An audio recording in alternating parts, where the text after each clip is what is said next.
জান্নাতা ইল্লা মান আবা, আমার সব উম্মত জান্নাতে প্রবেশ করবে আবা উম্মত ছাড়া। জিজ্ঞাসা করা হলো, ইয়া রাসূলুল্লাহ, আবা উম্মত কারা? নবীজি বলেন, মান আতাআনি দাখালাল জান্নাহ ওয়া মান আসানি ফাকাদ আবা। যারা আমার আনুগত্য করবে সে জান্নাতে প্রবেশ করবে, আর যে আনুগত্য করবে না আবা উম্মত সে জাহান্নামে যাবে। তাহলে দুই হাদিসকে যদি একত্রিত করা হয়, সারমর্ম মূল কথা হলো নবীর সুন্নতকে মুহাব্বতের সাথে যারা অনুসরণ করবে তারা জান্নাতে যাবে এবং নবীর সাথে থাকবে। সুবহানাল্লাহ গণ। আর নবীর অনুসরণের মাধ্যমে কিন্তু আল্লাহর ভালোবাসা পাওয়া যায়। আল্লাহ তাআলাও বলেন, কুল ইন কুনতুম তুহিব্বুনাল্লাহ ফাত্তাবিউনি ইউহিব্বুকুমুল্লাহ। যারা আল্লাহকে ভালোবাসতে চায় তারা কি করবে? আল্লাহ তাআলা বলেন, আপনি বলেন, ইন কুনতুম তুহিব্বুনাল্লাহ, তোমরা যদি আল্লাহকে ভালোবাসতে চাও তাইলে কি করবা? আল্লাহ শিখায় দেন, আপনি বলেন ফাত্তাবিউনি, আমার অনুসরণ করো। তাহলে নবীর অনুসরণ করলে কাকে ভালোবাসা হয় জোরে বলেন। কিন্তু আল্লাহ বলেন, হাবিব রে, আপনার অনুসরণ করলে আমাকে ভালোবাসার চিন্তা তাদের করা লাগবে না। আপনি জানায় দেন, আপনার সুন্নাতের অনুসরণ যারা করবে ইউহিব্বুকুমুল্লাহ, স্বয়ং আল্লাহ তাআলা তাদেরকে ভালোবাসবে। তাহলে নবীর সুন্নাতের অনুসরণ করার মাধ্যমে আল্লাহর ভালোবাসা পাওয়া যায়। সুবহানাল্লাহ গণ। আল্লাহর ভালোবাসা পাইলে লাভ কি? হাদিসের মধ্যে আসছে, নবীজি বলেন, যখন আল্লাহ তাআলা কাউকে ভালোবাসে, জিবরাইল আলাইহিস সালামকে ডাক দিয়ে বলে, ও জিবরিল, দুনিয়ার অমুককে আমি আল্লাহ ভালোবাসি, তুমিও ভালোবাসো। আল্লাহ যাকে ভালোবাসবে জিবরাইল তাকে ভালোবাসবে না, এটা হতে পারে না। এইবার জিবরাইল আসমানের ফিরিস্তাদের মধ্যে ঘোষণা করে দেয়, এই শোনো, আল্লাহ তাআলা দুনিয়ার অমুককে ভালোবাসে, আমিও তাকে ভালোবাসি, তোমরাও তাকে ভালোবাসো। চিন্তা করে দেখেন, এই দুনিয়ার অনেক মানুষ এমন আছে, দুনিয়ার মানুষ তাদেরকে চিনে না, তারা সেলিব্রিটি না, দুনিয়ার কেউ তাদেরকে হয়তো চিনে না, কিন্তু ওই মানুষগুলো আসমানের সেলিব্রিটি হয়ে গেছে। আল্লাহ সুবহানাহু ওয়া তাআলা এই দুনিয়াতে আমাদেরকে অজস্র অগণিত নিয়ামত দিয়েছে। নিয়ামত, আল্লাহর দেওয়া নিয়ামত অগণিত। আল্লাহ তাআলা বলেন, ওয়া ইন তাউদ্দু নি'মাতাল্লাহি লা তুহসুহা। আল্লাহ সুবহানাহু ওয়া তাআলা বলেন, তোমরা যদি আল্লাহর নিয়ামত সমূহ গণনা করো হিসাব করতে পারবা না। অগণিত নিয়ামত আল্লাহ তাআলা আমাদেরকে দিয়েছেন। নিয়ামত অগণিত, এই জন্য কম দামি বিষয়টা এমন নয়, বরং আল্লাহ তাআলা হলেন আমাদের রব। আল্লাহ আমাদের কি বলেন তো? রব। রব মানে প্রতিপালক, যিনি প্রতিপালন করেন। রব শব্দের ব্যাখ্যায় বুজুর্গানে দিন বলেন, রব হলেন ওই মহান সত্তা, বান্দার অপরিহার্য জিনিসগুলো অতি সহজে যিনি প্রদান করেন তিনি হলেন রব। যেমন আমাদের বেঁচে থাকার জন্য যত জরুরি জিনিস আছে, এই জিনিসগুলো অতি সহজে আল্লাহ তাআলা আমাদের দিয়েছেন। যেমন আমাদের বেঁচে থাকার জন্য সময় দরকার, হায়াত দরকার। হায়াত যদি না থাকে, সময় যদি না থাকে, বাঁচতে পারবো না। এই হায়াত আল্লাহ তাআলা আমাদেরকে দিয়েছেন। হায়াত নিয়ে ভাই কিছু গুরুত্বপূর্ণ কথাও বলছে। আবার দেখেন, বেঁচে থাকার জন্য অপরিহার্য যেই জিনিসগুলো, এর মধ্যে একটা হইল অক্সিজেন। অক্সিজেন কি? যেটা আমরা প্রতিনিয়ত টানি, শ্বাস গ্রহণ করি, এটা অক্সিজেন। যেটা ছাড়ি ওইটা বিষাক্ত, কার্বন ডাই অক্সাইড। আমাদের ঘরে যদি চাউল ফুরায়া যায়, পকেটের টাকা ফুরিয়ে যায়, খাবার যদি ঘরে ফুরিয়ে যায়, আমরা চিন্তিত হয়ে যাই, পেরেশান হয়ে যাই। অথচ আল্লাহ যদি হায়াত রাখে, পানি পান কইরাও 2-4-10 দিন বেঁচে থাকা যায়। কিন্তু আপনাদের এলাকায় এমন কোনো আল্লাহর বান্দা আছে নাকি যে হুজুর 2-4-10 দিন উনি অক্সিজেন ছাড়া আলহামদুলিল্লাহ বাইচা আছে? আছে আপনাদের এলাকায়? গোটা দুনিয়ায় 2-1 জন পাওয়া যাবে। অথচ দেখেন, পকেটে টাকা কমে গেলে টেনশন আসে, ঘরে চাউল কমে গেলে টেনশন আসে, খাবার তরকারি সবজি বাজার ঘরে কম থাকলে টেনশন আসে। কিন্তু কোনোদিন আমি আপনি রাতের বেলা শুয়ে এই চিন্তা করি না যে এখন তো অক্সিজেন পাইতেছি, সকালে যদি না পাই তাহলে তো আর বেঁচে থাকতে পারবো না।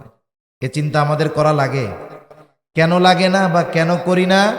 ওই মহান সত্তা এই নেয়ামত এত বেশি আর এত সহজে দিছে যে এটা নিয়ে আমাদের কোনো চিন্তা করা লাগে না। এটা দামি একটা নেয়ামত।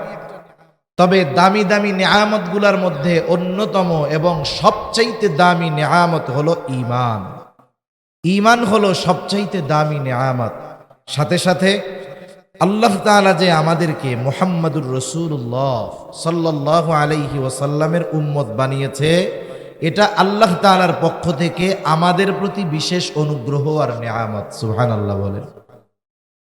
এজন্য আল্লাহ তাআলা মুহাম্মাদুর রাসূলুল্লাহ সাল্লাল্লাহু আলাইহি ওয়াসাল্লামকে মুমিনদের জন্য বিশেষ অনুগ্রহ হিসাবে অভিহিত করেছেন। আল্লাহ তাআলা বলেন, লাকাদ মান্নাল্লাহু আলাল মুমিনিনা ইয বাআসা ফীহিম রাসূলাম মিন আনফুসিহিম। আল্লাহ তাআলা বলেন, লাকাদ মান্নাল্লাহু আলাল মুমিনিন, মুমিনদের উপর আল্লাহ তাআলার বিশেষ অনুগ্রহ যে ইয বাআসা ফীহিম রাসূলাম মিন আনফুসিহিম, তিনি তাদের মধ্য থেকে তাদের জন্য একজন রাসূল প্রেরণ করেছেন। এইখানে অনেক লম্বা কথা বলার ছিল, কিন্তু আমি যেহেতু অন্য বিষয় নিয়ে কথা বলবো এজন্য এদিকে আর যাব না। আল্লাহ তাআলা বললেন, মুমিনদের মধ্য থেকে মুমিনদের জন্য একজন রাসূল প্রেরণ করেছেন, এটা মুমিনদের জন্য বিশেষ অনুগ্রহ। আল্লাহ তাআলা যদিও নবীজিকে মুমিনদের জন্য বিশেষ অনুগ্রহ হিসাবে অভিহিত করেছেন, কিন্তু এই নবীর কারণে গোটা সৃষ্টি জগতের সব মানুষ, সব মাখলুক উপকৃত হয়েছে। এই জন্য আল্লাহ তাআলা আমার আপনার নবীজিকে রহমাতুল লিল আলামিন হিসাবে অভিহিত করেছেন। পবিত্র কোরআনুল কারীমের সর্বাধিক পাঠিত যেই সূরা, সেই সূরার নাম হলো সূরা ফাতিহা। এমন একটা সূরা যেই সূরা প্রত্যেক নামাজের প্রতি রাকাতে লাগে। ইমামের পেছনে যখন পড়ি ইমামের কেরাত, মুসল্লির কেরাত, একা যখন পড়ি নিজে পড়ি। সূরা ফাতিহা জামাতে পড়ি আর একাকি পড়ি, প্রত্যেক নামাজের প্রতি রাকাতে সূরাটা লাগে। এবং ওই সূরাটা সবচাইতে গুরুত্বপূর্ণ ইবাদত, ঈমানের পরে হলো নামাজ। ওই গুরুত্বপূর্ণ ইবাদতের প্রতি রাকাতে পড়াকে অপরিহার্য করে দেওয়া হয়েছে। এই সূরার শুরুতেই আমরা বলি আলহামদুলিল্লাহি রাব্বিল আলামিন, সকল প্রশংসা আল্লাহর জন্য। বলে কে? আল্লাহ। বলে রব্বুল আলামিন। আল্লাহ তাআলা হলেন জগৎ সমূহের রব, জগৎ সমূহের প্রতিপালক। আলম এক বচন, আলামিন বহু বচন। আলম এক বচন, আলামিন বহু বচন। তার মানে জগৎ একটা নয়, বরং অগণিত জগৎ যিনি সৃষ্টি করলেন তিনি কে? মহাকাশ নিয়ে গবেষণা করে, বিশেষ করে যেই সংস্থাগুলো মহাকাশ নিয়ে গবেষণা করে যে আকাশে কি কি আছে, অনুসন্ধান করে, তালাশ করে। এর মধ্যে সবচাইতে প্রসিদ্ধ যেটা সেটা হলো নাসা। আর আমাদের দেশে একটা আছে, এটার নাম হলো স্পারসো, মহাকাশ গবেষণা কেন্দ্র। কিন্তু আমাদের দেশ নাসার চাইতে অ্যাডভান্স। নাসা যেটা কল্পনাও করে নাই, আমাদের মহাকাশ গবেষণার কেন্দ্রে ওইটা অলরেডি চিন্তা ভাবনা করা হয়ে গেছে। আমরা অ্যাডভান্স আরো। কেন?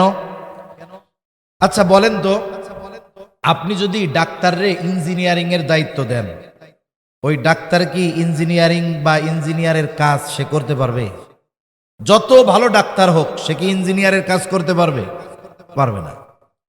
এখন মহাকাশ গবেষণার ক্ষেত্রে এমন ব্যক্তিকেই তো ওখানে দিতে হবে যিনি এই বিষয়ে পারদর্শী, ঠিক কিনা? আর আমাদের বাংলাদেশে যেই মহাকাশ গবেষণা আছে, ওইটার যিনি মহাপরিচালক তিনি একজন কৃষিবিদ। কৃষিবিদের কাজ কি? উনি গবেষণা করেছেন যে ফসলগুলায় পোক ধরে, কি কাজ করলে ওই ফসলে আর পোকা ধরবে না, কি কি পদ্ধতি প্রয়োগ করলে জমিনে ফলন ভালো হবে, এই কাজ ওনার না?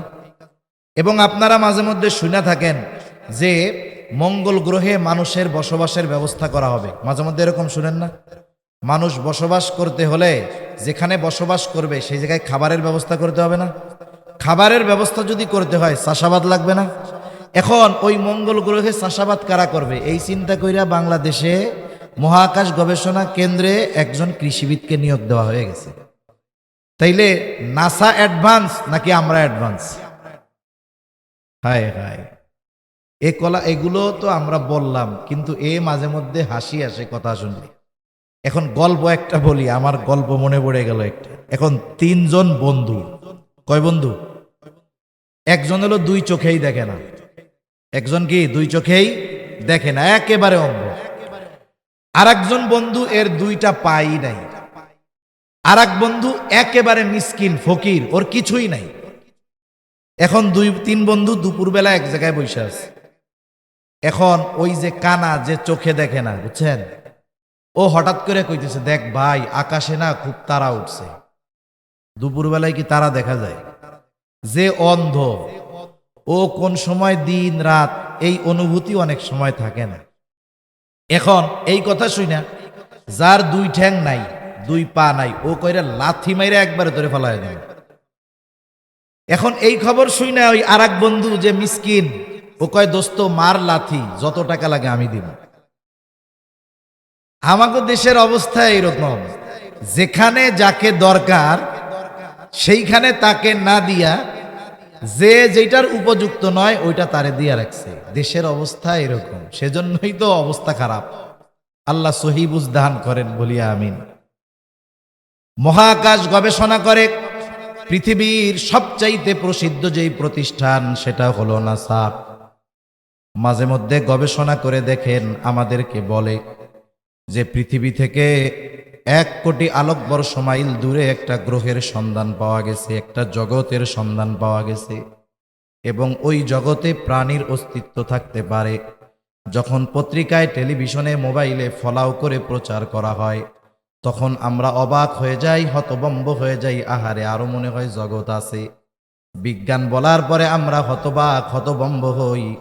কিন্তু আল্লাহ তাআলা 1500 বছর আগে এই দুনিয়ার মধ্যে আরবের একজন মানুষের কাছে এই খবর জানায় দিয়েছেন, ও বিশ্ববাসী শুনে নাও, এই জগৎ একটা নয়, আরো অগণিত জগৎ আমি আল্লাহ সৃষ্টি করে রেখেছি। আল্লাহ রাব্বুল আলামিন হলেন সেই জগৎ সমূহের রব, প্রতিপালক। আমার আপনার নবীর ব্যাপারে আল্লাহ তাআলা বলেন, ওয়ামা আরসালনাকা ইল্লা রাহমাতাল লিল আলামিন, আপনাকে আমি জগৎ সমূহের জন্য রহমত হিসাবে প্রেরণ করেছি। তাহলে জগৎ সমূহের রব, প্রতিপালক হলেন আল্লাহ, আর জগৎ সমূহের জন্য রহমত হলেন মুহাম্মাদুর রাসূলুল্লাহ। আল্লাহ তাআলা যেই জায়গার রব, আমার আপনার নবী সেই জায়গারই রহমত। সৃষ্টিকুলে 1 ইঞ্চি জায়গা বাকি নাই যে এই জায়গার রব আল্লাহ তাআলা নয়। এরকম কোন জায়গা গোটা সৃষ্টি জগতের কোন জায়গায় আছে? তাহলে সৃষ্টি জগতের 1 ইঞ্চি জায়গা বাকি নাই যেই জায়গার রহমত মুহাম্মাদুর রাসূলুল্লাহ সাল্লাল্লাহু আলাইহি ওয়াসাল্লাম নয়। সুবহানাল্লাহ। এই রহমাতুল লিল আলামিন হওয়ার কারণে কাফেররাও উপকৃত হয়। কিয়ামত পর্যন্ত যত কাফের আসবে এরাও উপকৃত হবে। নবীজির সময় যারা ছিল কাফের, এরাও উপকৃত হয়েছে। বলে কেমনে? সহিহ মুসলিম থেকে শোনায় আপনাদের। আবু জেহেল একদিন নবীজিকে শোনায়া শোনায়া আল্লাহ তাআলার কাছে দোয়া করতেছে। আবু জেহেল আল্লাহর কাছে দোয়া করে। প্রথম প্রশ্ন হইল, আবু জেহেল তো কাফের, ও আল্লাহর কাছে দোয়া করে কেন? জবাব হলো, ওরা যদিও কাফের বলি, ওরা তো মুশরিক ছিল, মুশরিক, কিন্তু আল্লাহ তাআলার অস্তিত্বে তারা বিশ্বাসী ছিল। বাস্তবতা হলো, যদিও আল্লাহ তাআলার অস্তিত্বে বিশ্বাসী ছিল, কিন্তু এমন কিছু শিরিক করার কারণে তারা শিরিক করেছে, যার কারণে তাদের ওই বিশ্বাস নষ্ট হয়ে গেছে। ওই বিশ্বাসের কোনো মূল্য আর বাকি থাকে না। ওরা আল্লাহর অস্তিত্বে বিশ্বাসী ছিল, এটা আমার কথা না। আল্লাহ তাআলাই স্বয়ং কোরআনুল কারীমের মধ্যে বলছেন যে তারা আল্লাহর অস্তিত্বে বিশ্বাসী ছিল।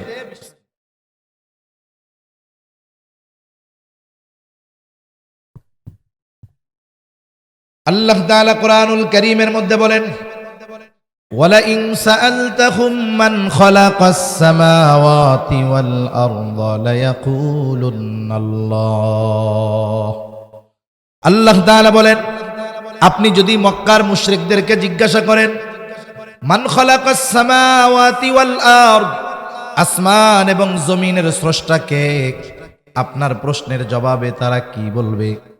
আল্লাহ তাআলা নিজেই জানায় দেন, দুইটা তাকিদ যোগ করে আল্লাহ তাআলা বলেন, লায়াকুলুন্নাল্লাহ, অবশ্যই অবশ্যই তারা বলবে আসমান এবং জমিনের স্রষ্টা হলেন আল্লাহ। এরপরে আল্লাহ তাআলা বলেন, আপনি যদি মক্কার মুশরিকদেরকে জিজ্ঞাসা করেন, মান নাযালা মিনাস সামাই মাআন ফাআহইয়া বিহিল আরদা বা'দা মাউতিহা, কে আসমান হতে পানি বর্ষণ করে, শুধু তাই না, ওই বর্ষিত পানির দ্বারা কে মৃত জমিনকে পুনরায় পুনরুজ্জীবিত করে। এখন তো চাষাবাদের সিজনে যদি বৃষ্টি নাও হয়, কারেন্ট থাকলে হেভি পাওয়ারের মোটর দিয়ে পানি উত্তোলন করে পানির চাহিদা পূরণ করা হয়। অনেক সময় ডিজেল ইঞ্জিন স্যালো মেশিন দিয়ে করা হয়। একটা সময় মক্কার মুশরিকরাও আসমানওয়ালার আসমানি পানির জন্য অপেক্ষা করত, যে পানি বর্ষিত হবে, শুকনো ফেটে চৌচির হয়ে যাওয়া ফসল চাষাবাদের অনুপযুক্ত জমিনটা ফসল চাষাবাদের উপযুক্ত হয়ে উঠবে। নবীজিকে আল্লাহ তাআলা বলেন, আপনি যদি তাদের এই কথা জিজ্ঞাসা করেন, কে আসমান হতে পানি বর্ষণ করে, ওই পানির দ্বারা কে মৃত জমিনকে পুনরায় পুনরুজ্জীবিত করে, অর্থাৎ ফসল চাষাবাদের উৎপাদনের অনুপযুক্ত জমিনটাকে আসমানের পানি দ্বারা কে উপযুক্ত করে তোলে, ওরা ওদের দেবদেবীদের কথা বলবে না, কি বলবে? বলে লায়াকুলুন্নাল্লাহ, অবশ্যই অবশ্যই তারা বলবে এগুলো যিনি করেন তিনি কে? আল্লাহ তাআলাই করেন। এরপরে আল্লাহ তাআলা আরেক জায়গায় বলেন, ওয়ালাইন সাআলতাহুম মান খালাকাহুম লায়াকুলুন্নাল্লাহ, আপনি যদি তাদেরকে জিজ্ঞাসা করেন তাদের স্রষ্টাকে। আমাদের দেশ সহ গোটা দুনিয়ায় অনেক মানুষ আছে যারা স্রষ্টায় অবিশ্বাসী। তারা বলতে চায় এই পৃথিবী এমনিতেই সৃষ্টি হয়েছে, নাউজুবিল্লাহ গণ। তারা বলতে চায় যে স্রষ্টা বলে কিছু নাই। বিষয় হলো, অনেক সময় আছে একটা বিষয়ে অস্বীকার করার দ্বারা বাকি সব বিষয়ে অটোমেটিক অবিশ্বাস করা হয়ে যায়। কেউ যদি স্রষ্টাকে অবিশ্বাস করে, তাহলে স্রষ্টার যত সৃষ্টি আছে সবই অবিশ্বাস করা হয়ে যায়।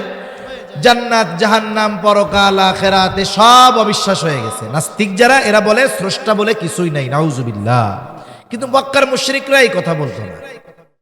আল্লাহ তাআলা বলেন, আপনি যদি তাদের জিজ্ঞাসা করেন মান খালাকাহুম, তাদেরকে কে সৃষ্টি করেছে, আল্লাহ তাআলাই জানায় দেন, লায়াকুলুন্নাল্লাহ, অবশ্যই অবশ্যই তারা বলবে আমাদের স্রষ্টা হলেন আল্লাহ। তাহলে মক্কার মুশরিকরা আল্লাহ তাআলার অস্তিত্বে বিশ্বাসী ছিল, এই সাক্ষ্য স্বয়ং আল্লাহ তাআলা দিয়েছেন। শুধু তাই না, আল্লাহ তাআলার কাছে আবু জেহেল দোয়া করতেছে। নবীজি এক হাদিসের মধ্যে বলেন, আবু জেহেল আল্লাহ তাআলার কাছে দোয়া করেছে এবং আল্লাহ তাআলা আবু জেহেলের দোয়াও কবুল করেছে। বদরের দিন সকালবেলা যুদ্ধ শুরুর প্রারম্ভে আবু জেহেল আল্লাহ তাআলার কাছে দোয়া করতেছে, বলে, আল্লাহ, আজকের এই দিনে যারা হকের উপরে আছে, সত্যের উপরে আছে, আপনি তাদেরকে বিজয় দান করবেন। নবীজি বলেন, আল্লাহ তাআলা আবু জেহেলের দোয়া কবুল করেছে। বদরের দিন যারা হকের উপরে ছিল, সত্যের উপরে ছিল, আল্লাহ তাআলা তাদেরকে বিজয় দান করেছে। এখন দ্বিতীয় বিষয় আসেন, দোয়াটা করতেছে কি? নবীজিকে শোনায়া শোনায়া আল্লাহ তাআলার কাছে দোয়া করে, বলে, আল্লাহ, আপনি যদি সত্যই এই কোরআন নাজিল করে থাকেন, তাহলে আমাদের উপরে পাথর বর্ষণ করেন অথবা যন্ত্রণাদায়ক শাস্তি দেন। দোয়াটা কি করছে দেখছেন? কি দোয়া করছে? যে আপনি যদি সত্যই মুহাম্মদ সাল্লাল্লাহু আলাইহি ওয়াসাল্লামের উপরে কোরআন নাজিল করে থাকেন, তাহলে আমাদের উপরে পাথর বর্ষণ করেন, নইলে যন্ত্রণাদায়ক শাস্তি দেন। প্রথম বিষয় হইল, অনেক সময় আছে আমি যদি আল্লাহ তাআলার কাছে কিছু চাই, পাবলিকরে শুনাইয়া আমার এই চাওয়ার দরকার আছে। আমি গোপনে নিবৃত্তে আল্লাহর কাছে বলতে পারি। আবু জেহেলও গোপনে গোপনে বলতে পারতো, আল্লাহ আপনি কোরআন শরীফটা মুহাম্মাদের উপরে নাজিল করলেন, সত্যই যদি আপনিই নাজিল করে থাকেন তাইলে আমারে পাথর মেরে শেষ করে দেন। এখন কথা হইল, এটা নবীজিকে শোনায় শোনায় বলল কেন? আসলে আবু জেহেল মূলত যা বলতে চায়, মূলত আল্লাহকে বলতেছে যে আল্লাহ আপনি লোক আর পান নাই, মুহাম্মদ এর সাথে তো লোকজন নাই, আমার পেছনে তো লোকজনের অভাব নাই, আমি তো মক্কার একজন নেতা, কত প্রভাব প্রতিপত্তি আমার, মক্কার মানুষ আমার কথায় উঠে আর বসে, আপনি লোকজন পান নাই আর আপনি মুহাম্মাদের কাছেই কোরআন নাজিল করলেন, আর সত্যিই যদি কইরা থাকেন তাইলে আমাকে পাথর মেরে শেষ করে দেন। এখন এটা নবীজিকে শোনায় কেন বলল? নবীজিকে শোনায় বলার কারণ হলো ও বুঝাইতে চায় বা বলতে চায় যে আসলে কোরআন নাজিলের উপযুক্ত আমি, ভুল করে আল্লাহ তোমার কাছে নাজিল করে ফেলছে। নাউজুবিল্লাহ কোন। আমাদের দেশে এরকম অনেক মানুষ আছে, মানুষের সাথে মানুষের শত্রুতা হওয়ার জন্য এখন কোনো ক্ষতিকারও করা লাগে না। আপনার একটু উন্নতি হবে, আল্লাহ তাআলা আপনাকে একটু ভালাই দিবে, দেখবেন পাশের অনেক মানুষ হিংসার বশীভূত হয়ে আপনার শত্রু হয়ে গেছে। ঠিক কিনা কোন? এরকম অনেক আছে। অনেক মানুষ হিংসায় পড়া এমনও বলে যে অমকের ছেলে, ও বাবা এত বড় হুজুর হয়ে গেছে, অমকের ছেলে এত বড় চাকরি বাকরি পাইছে, ও আল্লাহ এই খবর শোনার আগে আমি মরলাম না কেন? এরকম বলা লোক তো আলহামদুলিল্লাহ আপনাদের এদিকে নাই। হিংসায় বলে না, এগুলো কি খবর শুনলাম, এটা শোনার আগে আমি মরলাম না কেন, এরকম বলে না অনেক, আরেকজনের বালাই দেখে। এখন বলেন তো ওই টাইমে যদি আজরাইল আইসা বলে যে আপনার তো মরতে মন চায়, তাহলে আমার লগে চলেন, তখন কি কইব? যে আসলে তো মরতে চাই নাই, এমনি এমনি কইছি আর কি। আসলে আবু জেহেলও শাস্তি আসুক চায় না, কিন্তু নবীজিকে তিরস্কার করে শোনায়া শোনায়া আল্লাহ তাআলার কাছে এই কথা বলতেছে। আচ্ছা, আপনার একজন খুব ভালো বন্ধু আছে, আপনি নরম ধরম মানুষ, শরীফ মানুষ, ভদ্র মানুষ, আপনার একজন একেবারে খাঁটি একজন বন্ধু আছে। এখন আপনারা দুইজন গেছেন এক জায়গায়, এক লোক আপনার বন্ধু যে খুব শরীফ মানুষ, ভদ্র মানুষ, তাকে বেশি কথা বলতেছে।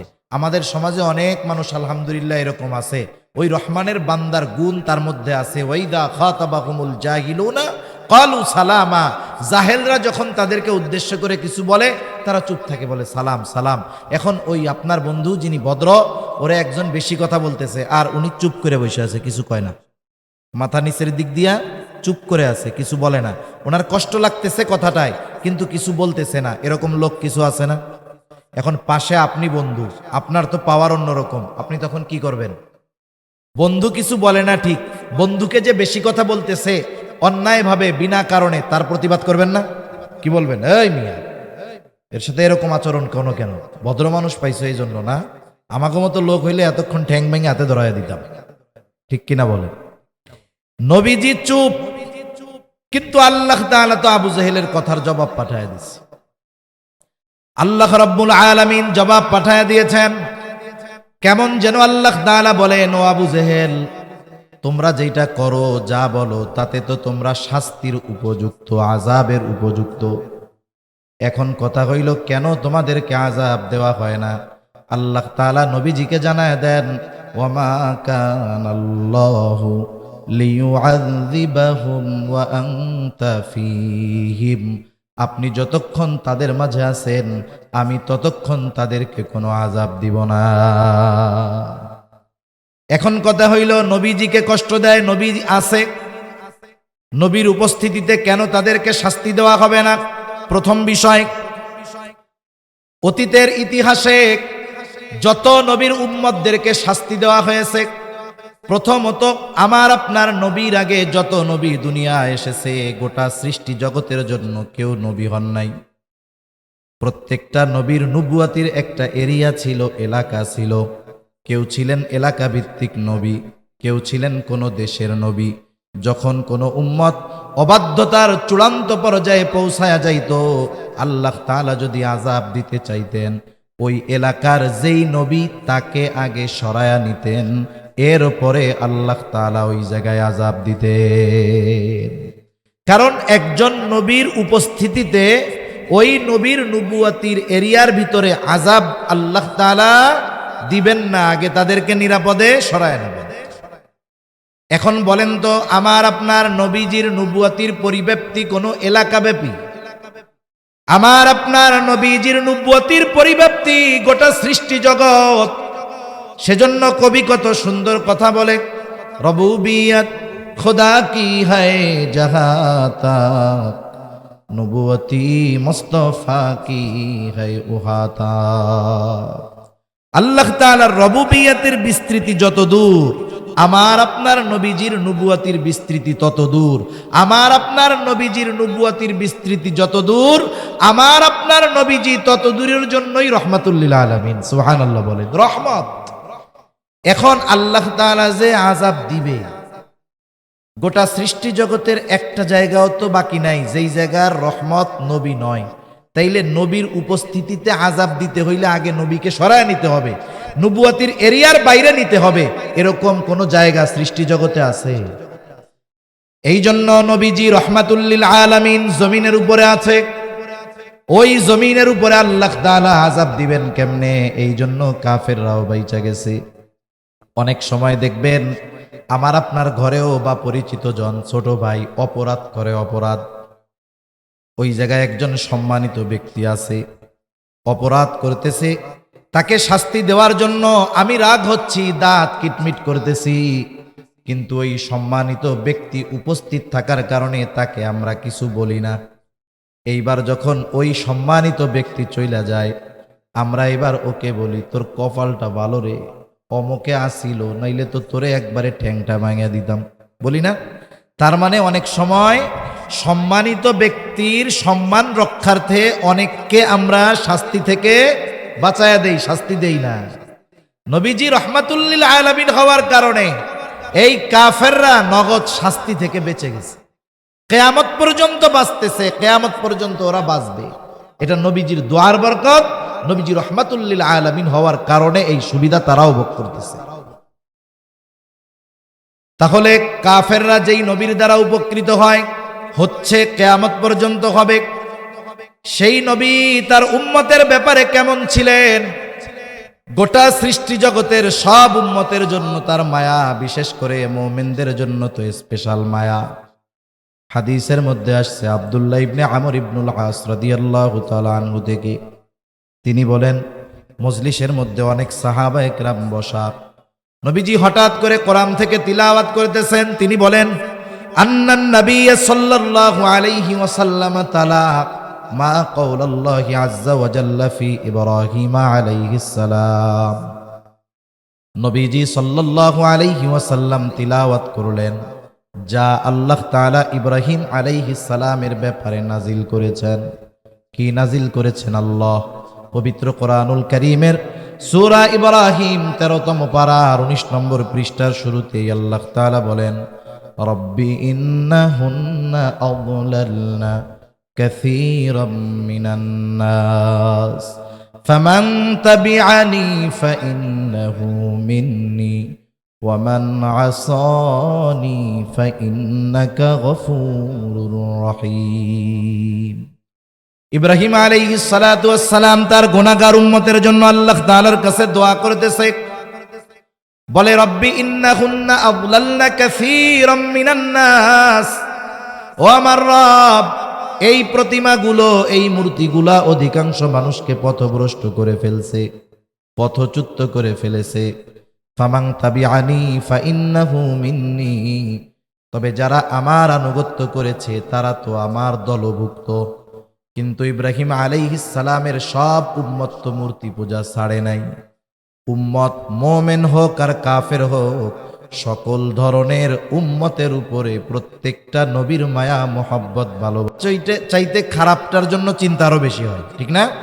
অনেকের ঘরে এরকম আছে না, 3-4টা ছেলে, 2টা ছেলে খুব ভালো, দিনদার, মুত্তাকি, পরহেজগার, নামাজি, আর একটা খুব খারাপ, কথা শোনে না, মানুষের সাথে মারামারি করে, যত ধরনের অপরাধ আছে সব করে। এখন বলেন তো, মা বাবা কি ভালো দুইটার জন্য চিন্তা করে বেশি না খারাপটার জন্য চিন্তা করে বেশি? আল্লাহ তাআলার কাছে যখনই দোয়া করে, বলে, আল্লাহ, আমার এই ছোট ছেলেটাও যদি ভালো হয়ে যাইতো, ওকে যদি ভালো দেইখা মরতে পারতাম, মইরাও শান্তি পাইতাম। তাহলে সন্তান যত খারাপ হয় ওই সন্তানের জন্য মা বাবার পেরেশানি চিন্তা দোয়া তত বেশি হয়। এখন যদি বলি এই সন্তান তো খারাপ, এরে কেন বাদ দিয়া দেয় না, এরে কেন দূরে ঠেলে দেয় না, বলে হুজুর ঠেলবে কেমনে দূরে, এটা তো সন্তান, মোহাব্বতের কারণে এই খারাপ সন্তানটাকেও দূরে ফালায় না।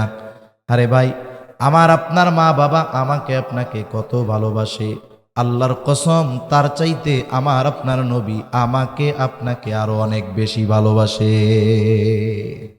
আমি আমারে কত ভালোবাসি, আমি তো আমার জান্নাত জাহান্নাম নিয়ে টেনশন করি না, কিন্তু আমার চাইতে আমার নবী, আমাদের নবী আমাদের জন্য বেশি চিন্তা করে উম্মত যেন জাহান্নামে না যায়। আচ্ছা, আসলে ভালোবাসে কে? মুখ দিয়া চাপা পিটাইলেই ভালোবাসা হয় না, মুখ দিয়া বললেই ভালোবাসা হয় না। আপনি কাকে বলবেন যে সে আপনারে ভালোবাসে? যে আপনার বিপদে পাশে থাকবে আপনি মনে করবেন সেই আপনারে ভালোবাসে, ঠিক না? মনে করেন আপনার একজন দোস্ত আছে, এমন বন্ধু সে শুধু আপনারে দেখলেই কয় বন্ধু তোমারে এত ভালোবাসি, তোমার জন্য যদি আমার জীবন দিতে হয় আমি জীবন দিতেই প্রস্তুত। এখন এই বন্ধুরে নিয়ে আপনি গেছেন পটিয়া গিয়া একজনের সাথে আপনার একটু দ্বন্দ্ব হয়েছে, কথাবার্তা কাটাকাটি হয়েছে। আপনি চিন্তা করতেছেন আমি তো আর একা না, আমার সাথে জান দেওয়া বন্ধু আছে, যেই বন্ধু আমার জন্য কি দিয়া দিবে? জান দিয়া দিবে। এই সাহসে তার সাথে আপনি একটু তর্ক বিতর্ক শুরু করছেন। তর্ক বিতর্কের ফাঁকে ডানে বামে তাকায় দেখেন সেই বন্ধু গায়েব হয়ে গেছে, বন্ধুর ছায়াও দেখা যাচ্ছে না। যাই হোক, ওই জায়গার মুসিবতটা গেছে। এবার আপনি বাড়িতে আসছেন, সিএনজি থেকে রাস্তায় নামছেন, আর ওই যে বন্ধু দৌড় দিয়া গিয়ে গলা জড়ায় ধরে বলে দোস্ত তোমারে খুব ভালোবাসি, তোমার জন্য জীবন দিয়া দিব। এখন আপনি কি করবেন বন্ধু? হাতের কাছে কিছু না পাইলে স্যান্ডেল খুলে আগে ওরে পিটাবেন যে তুমি আমার জন্য জীবন দিয়া দিবা না? মুসিবতে পড়ছি, বিপদে পড়ছি, বাহিরের লোক এসে সাহায্য করছে, আর সবার আগে তুমি আমার বিপদে বাঁচছো, ঠিক কিনা বলেন? তার মানে বিপদের সময় যে আমার কাছে নাই, বাস্তবে সে আমাকে আপনাকে ভালোবাসে না। আল্লাহর কসম করে বললে ভুল হবে না, এই দুনিয়ার মুসিবত, দুনিয়ার বিপদ, এটা কোনো মুসিবত নয়, এটা কোনো বিপদও নয়। চোখ দুটা যখন বন্ধ হয়ে যাবে দুনিয়ার মুসিবত আর মুসিবত থাকবে না। আসল মুসিবত তো কিয়ামতের দিন। ওই মুসিবতের দিন দুনিয়ার কেউ আমার আপনার পাশে থাকবে না। কি হবে ওই দিনের অবস্থা? আল্লাহ তাআলা কোরআনুল কারীমের মধ্যে একটা চিত্র তুলে ধরে বলেন, ইয়াউমা ইয়াফিরুল মারউ মিন আখিহি ওয়া উম্মিহি ওয়া আবিহি ওয়া সাহিবাতিহি ওয়া বানিহি লিকুল্লি ইমরিইম মিনহুম ইয়াউমাইযিন শা'নুন ইউগনি। আল্লাহ তাআলা বলেন কিয়ামতের দিন ভাই ভাইয়ের থেকে পলায়ন করবে, ওয়া উম্মিহি ওয়া আবিহি, পিতামাতার থেকে পলায়ন করবে, ওয়া সাহিবাতিহি ওয়া বানিহি, স্ত্রী সন্তানদের থেকে পলায়ন করবে। অথচ এই দুনিয়ায় একটা মানুষ মা বাবার চেহারা দেখলে অন্তর শীতল হয়ে যায়, সন্তানের বাবা ডাক শুনলে হৃদয়টা শীতল হয়ে যায়, স্ত্রী সন্তানের চেহারা দেখলে চক্ষু দুইটা শীতলতা লাভ করে। কিন্তু কিয়ামতের দিন কেউ কারো সাথে দেখা হোক এটা কামনা করবে না। প্রত্যেকটা মানুষ নিজের চিন্তায় বিভোর থাকবে, সকলেই চিন্তিত থাকবে। আমার আপনার নবীজিও সেই দিন চিন্তিত থাকবে। সবাই চিন্তিত থাকবে নিজের জন্য, আর নবীজি চিন্তিত থাকবেন তার উম্মতের নাজাতের জন্য। সেই দিন মানুষেরা এমনটাও আল্লাহ তাআলার কাছে বলবে, আল্লাহ সারা দুনিয়ার সব মানুষকে জাহান্নামে দিয়ে হলেও আপনি আমাকে মাফ করে দেন। সেই দিন সকলে নিজের নাজাতের চিন্তা করবে, নিজে বাঁচার চিন্তা করবে। আর ওই দিন নবী কি করবে? একবার নবীজি দৌড়ায়া চলে যাবেন হাউজে কাউসারের কাছে, না জানি তার কোনো উম্মত পানি পানে মাহরুম হয়ে যায়। আবার দৌড়ায়া চলে যাবেন পুলসিরাতের কাছে, না জানি কোনো উম্মত পুল পাড়ি দিতে ব্যর্থ হয়ে যায়। আবার দৌড়ায়া চলে যাবেন জাহান্নামের কাছে, না জানি কোনো উম্মতকে জাহান্নামে দিয়ে দেওয়া হয়। আবার একবার চলে যাবেন মিজানের কাছে, না জানি কোনো উম্মত ওজনে ধরা পড়ে যায়। আবার যখন সুপারিশ করার দরকার আল্লাহ তাআলার কাছে, সে বারবার উম্মতের জন্য সুপারিশ করতে থাকবে। সব নবী সবাই জান্নাত অভিমুখে রওনা হয়ে যাবে, জান্নাতের দোরগোড়ায় পৌঁছায় যাবে, জান্নাতের দরওয়াজা বন্ধ। জিজ্ঞাসা করা হবে, কি ব্যাপার, জান্নাতের দরজা খোলো না কেন? জান্নাতের পাহারাদারেরা জবাব দিবে, যিনি আসলে খোলা হবে, তিনি আসেন নাই। কে সে? বলে মুহাম্মাদুর রাসূলুল্লাহ সাল্লাল্লাহু আলাইহি ওয়াসাল্লাম। কোথায় তিনি? হাসরের ময়দানে উম্মতের নাজাতের চিন্তায় চিন্তিত। নবী ততক্ষণ পর্যন্ত জান্নাত অভিমুখে রওনা হবেন না ততক্ষণ না তার ওই উম্মত, যার মধ্যে যারা পরিমাণ ঈমান ছিল, তার ব্যাপারেও যতক্ষণ না আল্লাহ তাআলার পক্ষ থেকে জান্নাতের নিশ্চয়তা নবী পাবেন, ততক্ষণ পর্যন্ত নবী নিজে জান্নাতের উদ্দেশ্যে রওনা হবে না। এখন বলেন, ওই মুসিবতের দিন বাবা চিনবে, মা চিনবে, সন্তান চিনবে, কেউ চিনবে না, কিন্তু নবীজি আমাকে আপনাকে ভুলবে না। তাহলে বোঝা গেল নিঃসন্দেহে নবীজি আমাদেরকে সবচাইতে বেশি ভালোবাসে। এইরকম প্রত্যেকটা নবী তার উম্মতকে ভালোবাসে। উম্মত যদি পাপীও হয়, মুহাব্বতের কারণে এই ভালোবাসা থেকে যায়। ইব্রাহিম আলাইহিস সালাম উম্মতের প্রতি ওই মুহাব্বতের দাবি নিয়ে আল্লাহ তাআলার কাছে বলতেছে, ওয়ামান আসানি ফাইন্নাকা গফুরুর রহিম। ইব্রাহিম আলাইহিস সালাম বলে, আর যে আমার আনুগত্য করে নাই সেও তো আমার উম্মত। ইব্রাহিম আলাইহিস সালাম মূলত এই কথা বলতে চায়, আপনি তো গফুর, আপনি তো রহিম, আপনি তো অতিশয় দয়ালু, পরম দয়ালু, আপনি তো ক্ষমাশীল। আপনি যদি চান আমার এই গুনাহগার বান্দাগুলারে, উম্মতগুলাকেও মাফ করে দিতে পারেন। সুবহানাল্লাহ। মূলত এই দোয়া করতেছে, কারণ একই কথা ব্যক্তি স্থান পরিবর্তনের কারণে বাক্যবিন্যাস, শব্দবিন্যাসের পরিবর্তন ঘটে কি ঘটে না? মনে করেন আমি যদি একজন ছোট মানুষকে এই কথা বলি, মসজিদে নামাজ পড়তেছে, ফ্যান চলতেছে, ছোট মানুষ যে আমার বয়সে ছোট, আমি বের হয়ে যাচ্ছি, ও ছাড়া মসজিদে আর কেউ নাই, ছোট মানুষ, ওরে আমি বললাম, এই শোনো, বের হওয়ার সময় তুমি ফ্যানটা বন্ধ করে বের হবা। উদ্দেশ্য কি? বের হওয়ার সময় কি বন্ধ করে বের হবে? ফ্যান বন্ধ করে।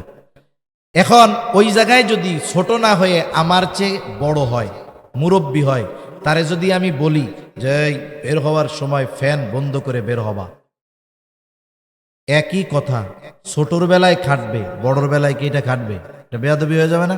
এখন মুরব্বীরে কেমনে বলবো? চাচা যদি হয়, চাচা বের হওয়ার সময় ফ্যানটা বন্ধ করে বের হইলে ভালো হয়।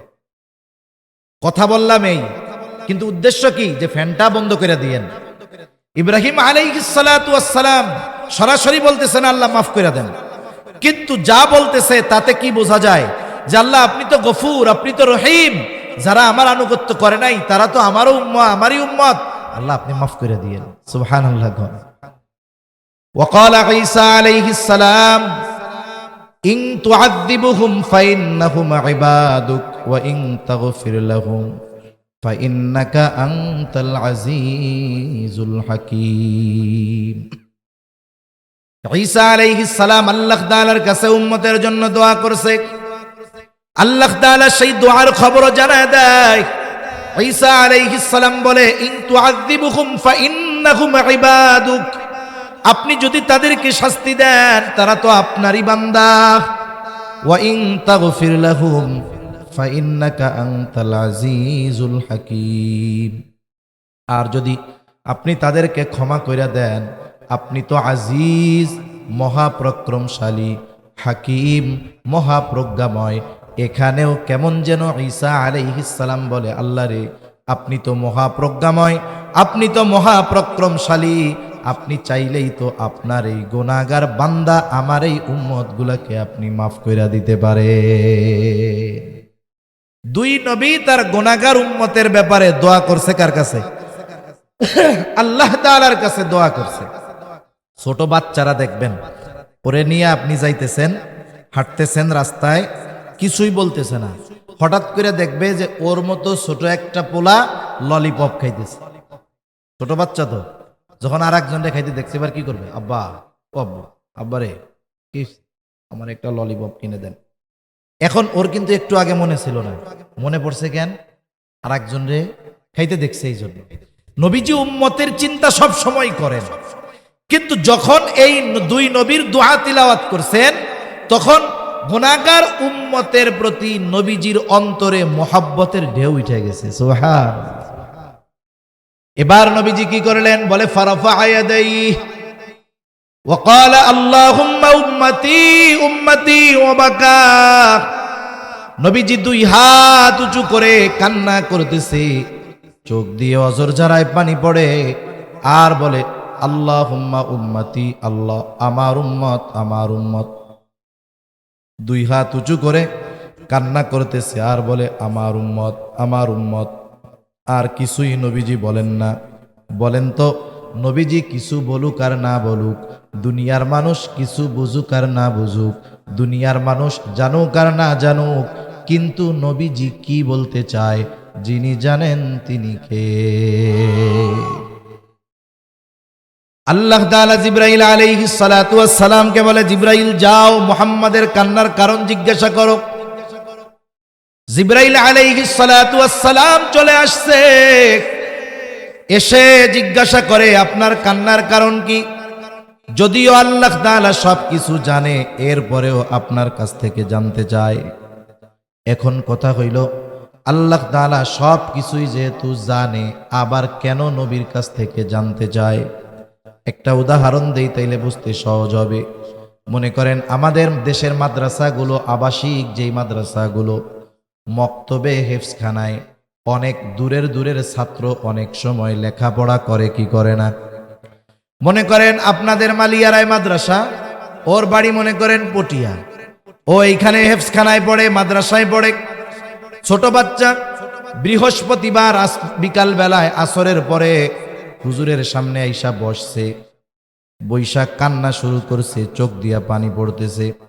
বলেন তো, কোন মাদ্রাসার ছোট বাচ্চা যদি বৃহস্পতিবার আসরের পরে হুজুরের সামনে আইসা বৈশাখ কান্নাকাটি করে, এখন বলেন তো এই ছোট বাচ্চার কান্নার কারণটা কি হইতে পারে? বাড়ি যাওয়ার জন্য কান্নাকাটি করতেছে। এখন বলেন তো, আপনারা আমরা যদি ছাত্রের কান্নার কারণ বুঝি, ওই ছাত্ররে যেই ওস্তাদ পড়ায়, ওই ওস্তাদ ওর কান্নার কারণ জানে না? যায়। এখন ওস্তাদ জিজ্ঞাসা করে কি ব্যাপার, কান্না করো কেন? এখন ও আরো দুঃখে কান্নার গতি বাড়ায় দিছে। মনে মনে চিন্তা করে, আমি যে কেন কানতেছি, হুজুর বোঝার পরেও কেন জিজ্ঞাসা করে? এই দুঃখে এখন কান্নার গতি আরো বেড়ে গেছে। এখন আরো বেশি কান্না করতেছে। হুজুর বলে, যতই কান্নাকাটি করো কোনো লাভ হবে না, কি জন্য কানতেছো আগে এটা কও। এইবার ছোট বাচ্চা কান্না বিজড়িত কণ্ঠে বলে, হুজুর আমার আম্মুর জন্য আমার একটু কলিজার মধ্যে পড়তেছে, একটু দেখতে মন চায়, আমার ছোট ভাইয়াটারে দেখতে মন চায়, বোনটারে দেখতে মন চায়, আমি একটু বাসায় যাব। এইবার হুজুর একটা হাসি দিয়া বলে, ঠিক আছে যাও, আগামীকাল আসরের পরে মাগরিবের আগে মাদ্রাসায় চলে আসবা। এখন কথা হলো, ওই ছাত্র কি জন্য কান্না করে, কি বলতে চায়, ওস্তাদ জানার পরেও ছাত্রর মুখ দিয়ে কেন শুনতে চায়? বলে এটা ওস্তাদ ছাত্রের একটা মহব্বত, ভালোবাসার বহিঃপ্রকাশ। তাহলে নবী কেন কান্না করে, আল্লাহ তাআলা সব জানার পরেও কেন শুনতে চায়? বলে এটা হলো আমার আপনার নবীর প্রতি আল্লাহ তাআলার মহব্বতের বহিঃপ্রকাশ। অনেক সময় অনেক কিছু জানার পরেও প্রিয়জনের মুখ দিয়ে শুনতে মনে চায়। নবীজি এইবার জিবরাইল আলাইহিস সালামকে পাইয়া একেবারে প্রাণ খুইলা সব বলছে। যেমন দেখেন, মেরাজের সময় যখন আল্লাহ তাআলার কাছ থেকে নবীজি হাদিয়া নিয়ে ফিরছে, হাদিয়াগুলার মধ্যে একটা কি 50 ওয়াক্ত নামাজ। এখন মুসা আলাইহিস সালাম বলতেছে, আপনার উম্মত 50 ওয়াক্ত অসম্ভব, আপনি যাইয়া কমাই নিয়ে আসেন। এখন কমাইতে কমাইতে আছে কয় ওয়াক্ত? 5 ওয়াক্ত। মুসা আলাইহিস সালাম কি বলছে? যে এইটাও ঠিকমতো পারবে না, আপনি আবার যান। নবীজি বলছে কি, আমার আর যাইতে মন চাইতেছে না, লজ্জা লাগতেছে। তার মানে বোঝা গেল কিছু কিছু সময় আছে আমরা জানি যে ওনার কাছে গেলে কাজ হবে, কিন্তু ওনার সম্মান, ওনার মর্যাদার দিকে তাকিয়ে ওনার কাছে বলতে একটু ইতস্ত বোধ হয়। কিন্তু আমি এটাও জানি যে আমি কি বলতে চাই উনি সেটা জানে, ঠিক কিনা বলেন? কথার কথা এটা আমি কেমনে বুঝাই? মনে করেন এক যুবক বিবাহ করতে চায়, যুবক কি চায়? বিবাহ করতে চায়। এখন বাড়ি খালি বিয়ের ফজিলত শোনায়, বাপরেও শোনায়, মারেও শোনায়, বিয়ার ওয়াজ টোয়াজ শোনায়। মাঝে মধ্যে কয় চুল দাড়ি সব পাইকা গেল রে, কপালে মনে হয় নাই। এখন এই রকম দুই চার কথা শ্রবণ করবার পরে বাবা যদি অন্য রুম থেকে যদি শুনে, তাহলে বাপ বুঝতে পারবে না মূলত ছেলে বিয়ে করতে চাইতেছে। এখন বাপও বুঝে ছেলে বিবাহ করতে চায়।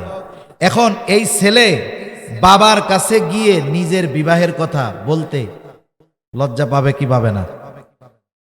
ছেলেও বুঝে যে আমি যে বিয়ে করতে চাই, আব্বা বুঝতে পারছে, আব্বাও বুঝতেছে ছেলে বিবাহ করতে চায়। কিন্তু এরপরেও বাপ ছেলের মোহাব্বত ভালোবাসা সব ঠিক আছে, কিন্তু বাবার সম্মান অবস্থানের দিকে তাকায়া এই জানা কথাটাই দুইজনের সামনাসামনি আলোচনা করতে একটু ইতস্তবোধ লাগে। কিন্তু যদি ওই পোলার একটা দুলাভাই থাকে, কথা বুঝেন নাই?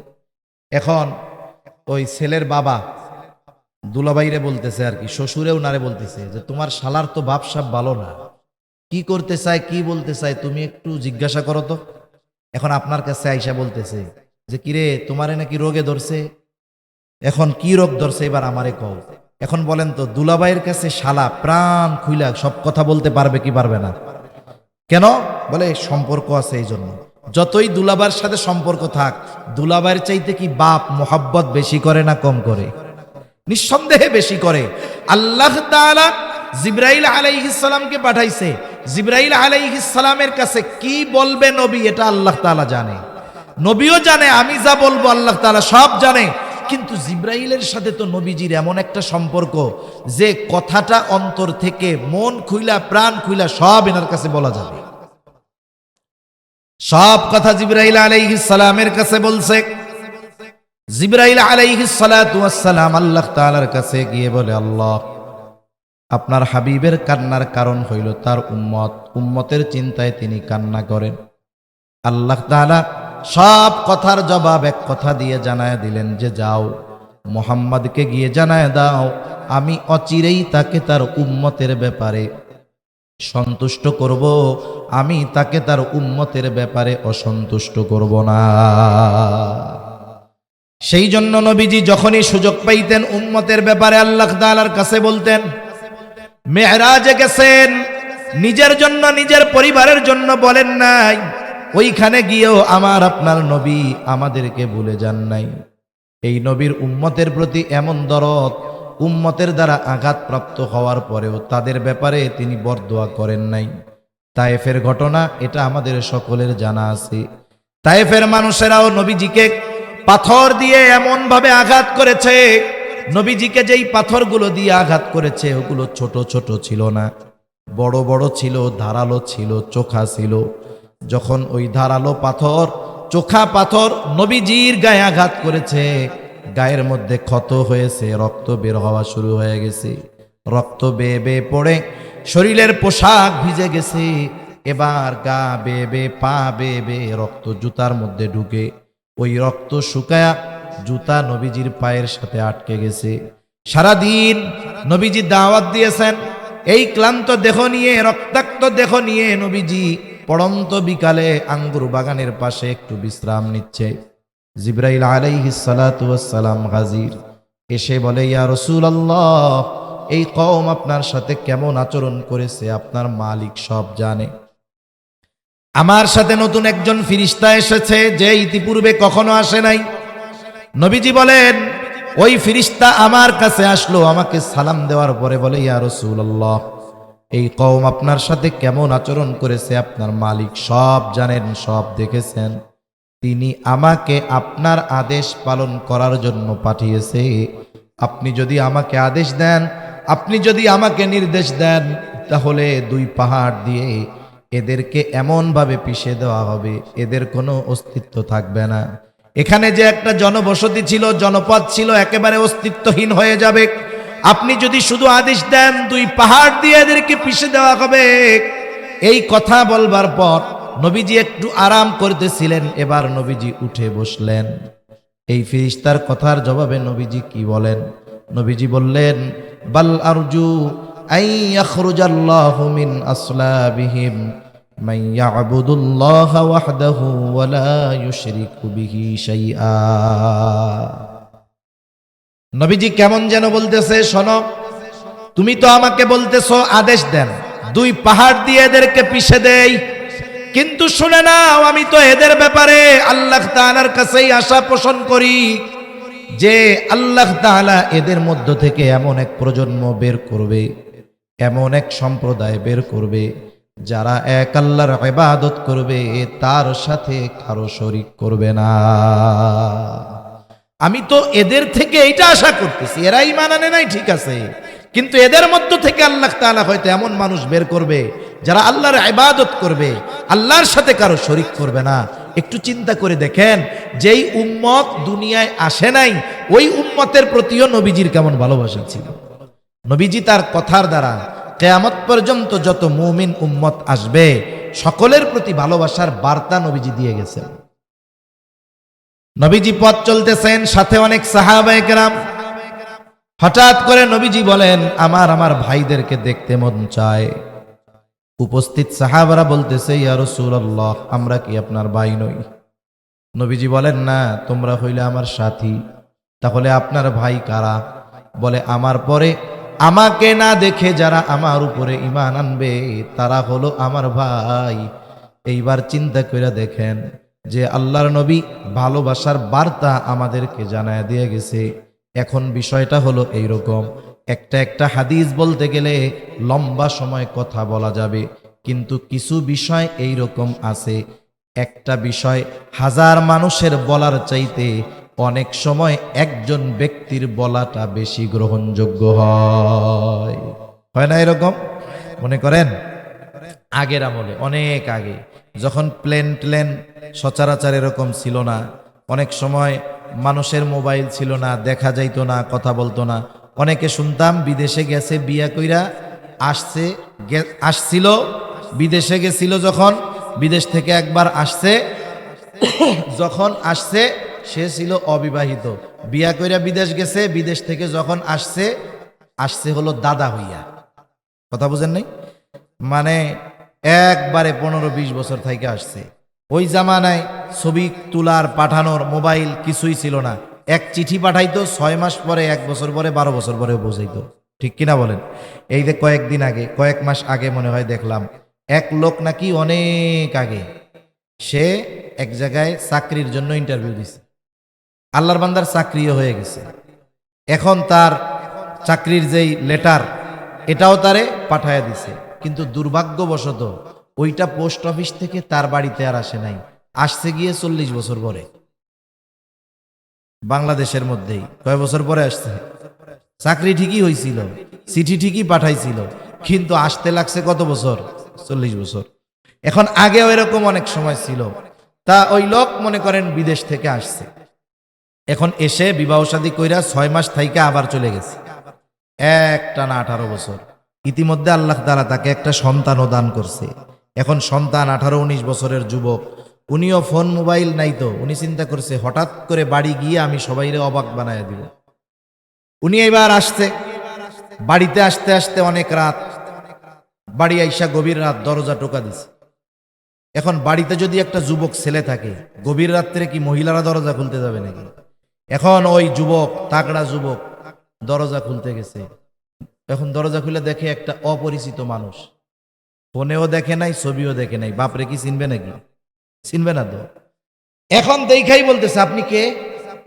এখন বাপও চিন্তা করছে একটু মজা করি, পোলা তো আমার, বুঝতেই পারতেছি। বলে, তুমি আমারে চিনবা না, তোমারে আমার মা চিনবে। এখন বলেন তো, এইরকম কথা যদি বলে, ওই ছেলে চিন্তা করবে, এই আমার মা যাদেরকে চিনে আমিও তো সবাই চিনি, তুই কেডা? এইবার দেখা যাবে বাঁশ একটা নিয়ে মাথায় বাড়ি মেরে ফাটাইয়া দিতে যাচ্ছে। ইতিমধ্যে মা আওয়াজ শুনে দৌড় দিয়ে চলে আসছে, কি হয়েছে রে, কি হয়েছে? এখন আয়শা দেখে যে ছেলে লাঠি নিয়ে কারে জানি মাথা ফাটাই দিবে, বাইরে কে? এখন তাকায় দেখে তার স্বামী। সাথে সাথে বলতেছে, বাবা তুমি কোনারে চিনো না, এই যেই তো তোমার আব্বা। এখন বলেন তো, একটু আগে যেই ছেলেটা ওনার মাথা ফাটায় দেওয়ার জন্য লাঠি একটা নিয়ে আসছে, মা যখন বলছে যে এই যেই তোমার আব্বা, তখন মেজাজ গরম না ঠান্ডা? এবার বলতেছে, আমি তোমাদেরকে একটু সারপ্রাইজ দেওয়ার জন্য এরকম করছি। এখন ছেলেটা কাকুতি মিনতি করবে না, আব্বা আপনাদের চিনতে পারি নাই, ভুল হয়ে গেছে, আমারে মাফ করে দেন, বেয়াদবি নিয়েন না। তার মানে মা যখন বলছে, অপরিচিত একজন মানুষ যাকে সে জীবনেও দেখে নাই, অথচ তার বাবা, মা যখন সাক্ষ্য দিছে সাথে সাথে এটা বিশ্বাস করে নিছে। নবীজি আমাদের ভালোবাসেন, হাদিসের পাতায় পাতায় পাওয়া যাবে, অনেক হাদিস বলা যাবে নবীজি আমাদের প্রতি কেমন ভালোবাসা নবীজির। এখন আসেন সব কিছু বাদ দেন, নবীজি যে আমাদের ভালোবাসে, এই ভালোবাসার সাক্ষ্য স্বয়ং যিনি দিয়েছেন তিনি কে? একটু হৃদয়ের কান দিয়া শুনলে, একটু খেয়াল দিয়া শুনলে ভালোবাসার গভীরতাও বুঝতে পারবেন। আসলে নবীজি আমাদের কত ভালোবাসে এটা আমরা পরিমাপ করতে পারবো না। আল্লাহ তাআলা সেই ভালোবাসার কথাই সূরা তাওবার এই আয়াতের মধ্যে বলেন। আল্লাহ তাআলা বলেন, লাকাদ জাআকুম রাসূলুম মিন আনফুসিকুম আজিজুন আলাইহি মা আনিতুম হারিসুন আলাইকুম বিল মুমিনিনা রাউফুর রহিম। আল্লাহ তাআলা বলেন, লাকাদ জাআকুম রাসূলুম মিন আনফুসিকুম, তোমাদের মধ্য থেকে তোমাদের জন্য এমন একজন রাসূলের আগমন ঘটেছে। কেমন সেই রাসূল? আল্লাহ বলতেছেন, এক নাম্বার আল্লাহ তাআলা বলেন, আজিজুন আলাইহি মা আনিতুম, তোমাদের জন্য যেটা কষ্টের সেটা তার জন্য কষ্টের। নবী হলেন সমব্যথী, আজিজ। অনেক সময় বলে না, ও আমার আজিজ, মানে সম্পর্কটা এরকম, বন্ধুত্বটা এরকম যে বন্ধুর যদি কষ্ট হয় আর এক বন্ধুও সেই কষ্টটা অনুভব করে। এখন কথা হইতে পারে, কষ্ট আমাদের নবী এটা অনুভব করে কেমনে? আর একটা উদাহরণ দেই, বুঝতে সহজ হবে। আপনাদের যদি কারো ছোট বাচ্চা থাকে তারা এই বিষয়টা আরো বেশি বুঝবেন। একটা বাচ্চা যখন একেবারে দুগ্ধপোষ্য, 1 মাস 2 মাস 3 মাস বয়স, বাচ্চার প্রতি মায়া মোহাব্বত ভালোবাসা থাকে কি থাকে না? কিন্তু ওই বাচ্চার যখন 9 মাস 10 মাস 1 বছর বয়স, আব্বু আব্বু ডাকে। বলেন তো 3 মাসের বাচ্চার চাইতে আব্বু ডাকা বাচ্চার প্রতি মোহাব্বত বেশি না কম? এইবার যখন বাচ্চাটা আর একটু বড় হয়, 1.5-2 বছর বয়স, মোহাব্বত আরো বাড়ে। কারণ ওই ছোট বাচ্চা তখন একটা কথা বলার আগে 10 বার আব্বু ডাকে। এই ডাকটা মা মা, আম্মু আম্মু, আব্বু আব্বু, এই ডাকটা মা বাবার সন্তানের প্রতি গভীর ভালোবাসার সৃষ্টি করে। গভীর রাত, ছোট বাচ্চা 2 বছর বয়স, হঠাৎ করে প্রচন্ড জ্বর, থার্মোমিটার দিয়া মাপ দিয়া দেখলেন 106 ডিগ্রি হয়ে গেছে। গভীর রাত, ডাক্তারের দোকান খোলা নাই, আপনার ডাক্তার বা হসপিটালের কাছে যাওয়ার কোনো উপায়ও নাই, সুযোগও নাই। গভীর রাত, অপেক্ষা করতে হবে সকাল বেলায়, এরপরে বাচ্চারে নিয়ে ডাক্তারের কাছে যাবেন।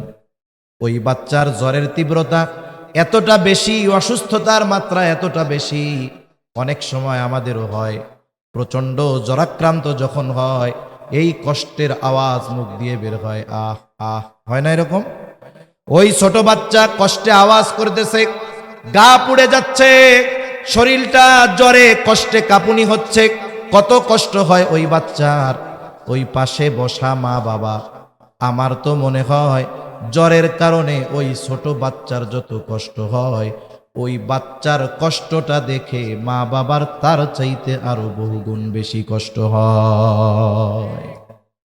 এই অনুভূতি, এই অনুভব, এটা একজন মা একজন বাবা ওনরাই চিন্তা করতে পারে।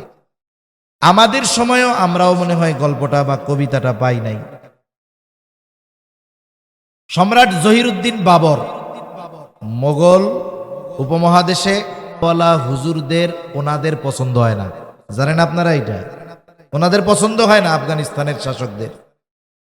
এখন এই সুলতান জহিরুদ্দিন বাবর, সম্রাট জহিরুদ্দিন বাবর একজন বুজুর্গ মানুষ ছিলেন। হুমায়ুন অসুস্থ হয়ে গেছে, ছোট বাচ্চা না, তখন হুমায়ুন অনেক বড়।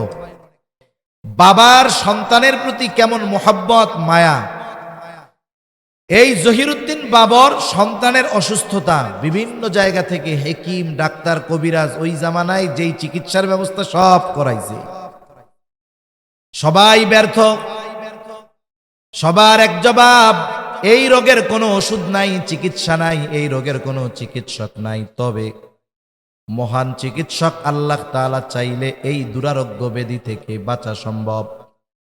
জহিরুদ্দিন বাবর বুঝতে পারলেন দুনিয়ার কোনো চিকিৎসায় আমার সন্তান ভালো হবে না। সন্তানের মোহব্বত, জহিরুদ্দিন বাবর আল্লাহ তাআলার কাছে দোয়া করা শুরু করেছে, আল্লাহ আপনি আমার সন্তানের অসুস্থতা আমাকে দেন, আমার হায়াতটা তাকে দিয়ে দেন। সব কিছু তাকদীরের মুআমালাত।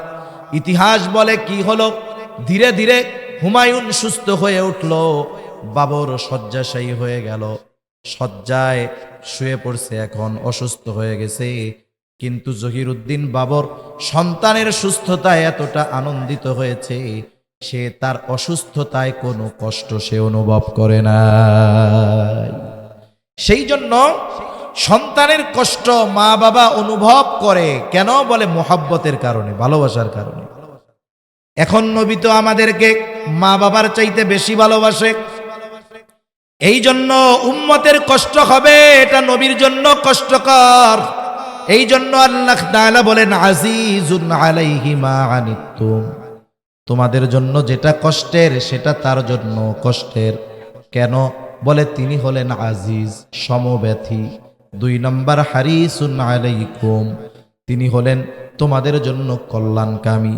নবীজি উম্মতের জন্য কি কল্যাণ, কোথায় কল্যাণ, সব সময় কল্যাণকর বিষয়গুলাই নবীজি করতেন। যেমন এক হাদিসের মধ্যে আসছে, নবীজি বলেন আল্লাহ তাআলা প্রত্যেকটা নবীকে তার উম্মতের জন্য বিশেষ এক একটা দোয়া করার সুযোগ দিয়েছে।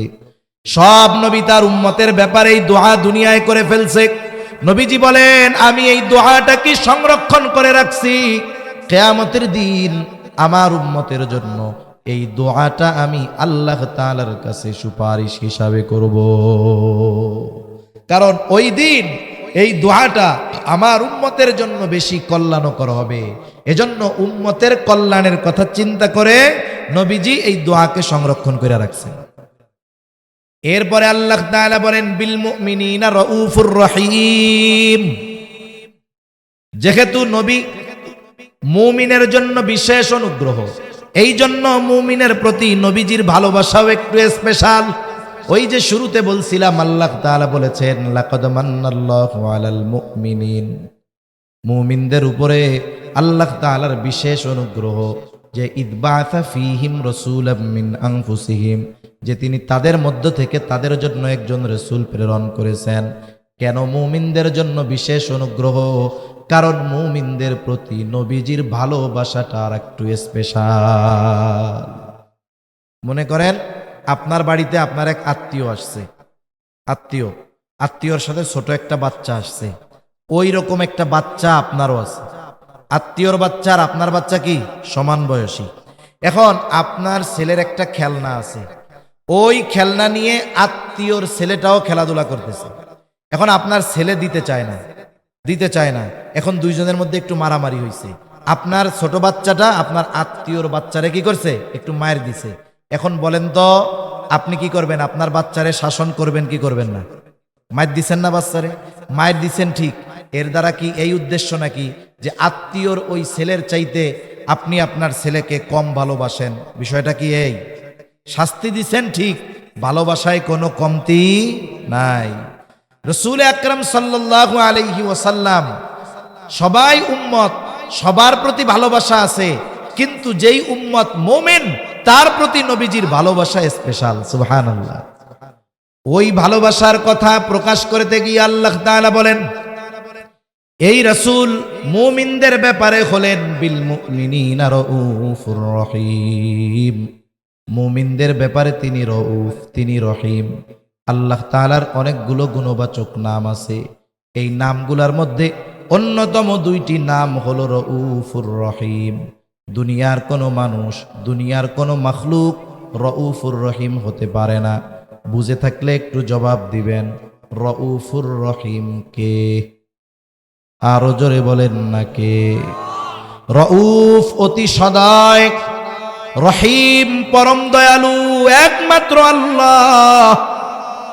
আল্লাহ হলেন রউফুর রহিম। ওই আল্লাহ রউফুর রহিম রব। নবীজির মুমিন উম্মতের প্রতি ভালোবাসা কত গভীর, এই বিষয়টা বোঝাতে গিয়ে নিজের গুণবাচক নাম রউফুর রহিম নবীজির সাথে আল্লাহ তাআলা ব্যবহার করেছে। স্বয়ং আল্লাহ বলতেছে, ওই রউফুর রহিম বলতেছে, এই দুনিয়ার মানুষ শোনো, এই রসুল হলেন এমন রসুল যিনি মুমিনদের ব্যাপারে অতি সদয় পরম দয়ালু। সুবহানাল্লাহ বলে। মনে করেন আমি যদি বলি আমি বাংলাদেশের প্রধানমন্ত্রী, এটা যদি আমি দাবি করি, তাইলে এখান থেকে বাড়ি যাওয়া লাগবে না, আমারে 14 শিখের মধ্যে বইরা দিবে, ঠিক কিনা কোন? কিন্তু প্রধানমন্ত্রী যদি একজনরে আদর করে নিয়ে ওনার চেয়ারে বসায়, তাহলে কি হবে? কেউ কিছু বলার আছে? আমি আপনি যদি কোনো মাখলুকরে বলি যে আপনি রউফুর রহিম, আমার ঈমান চলে যাবে।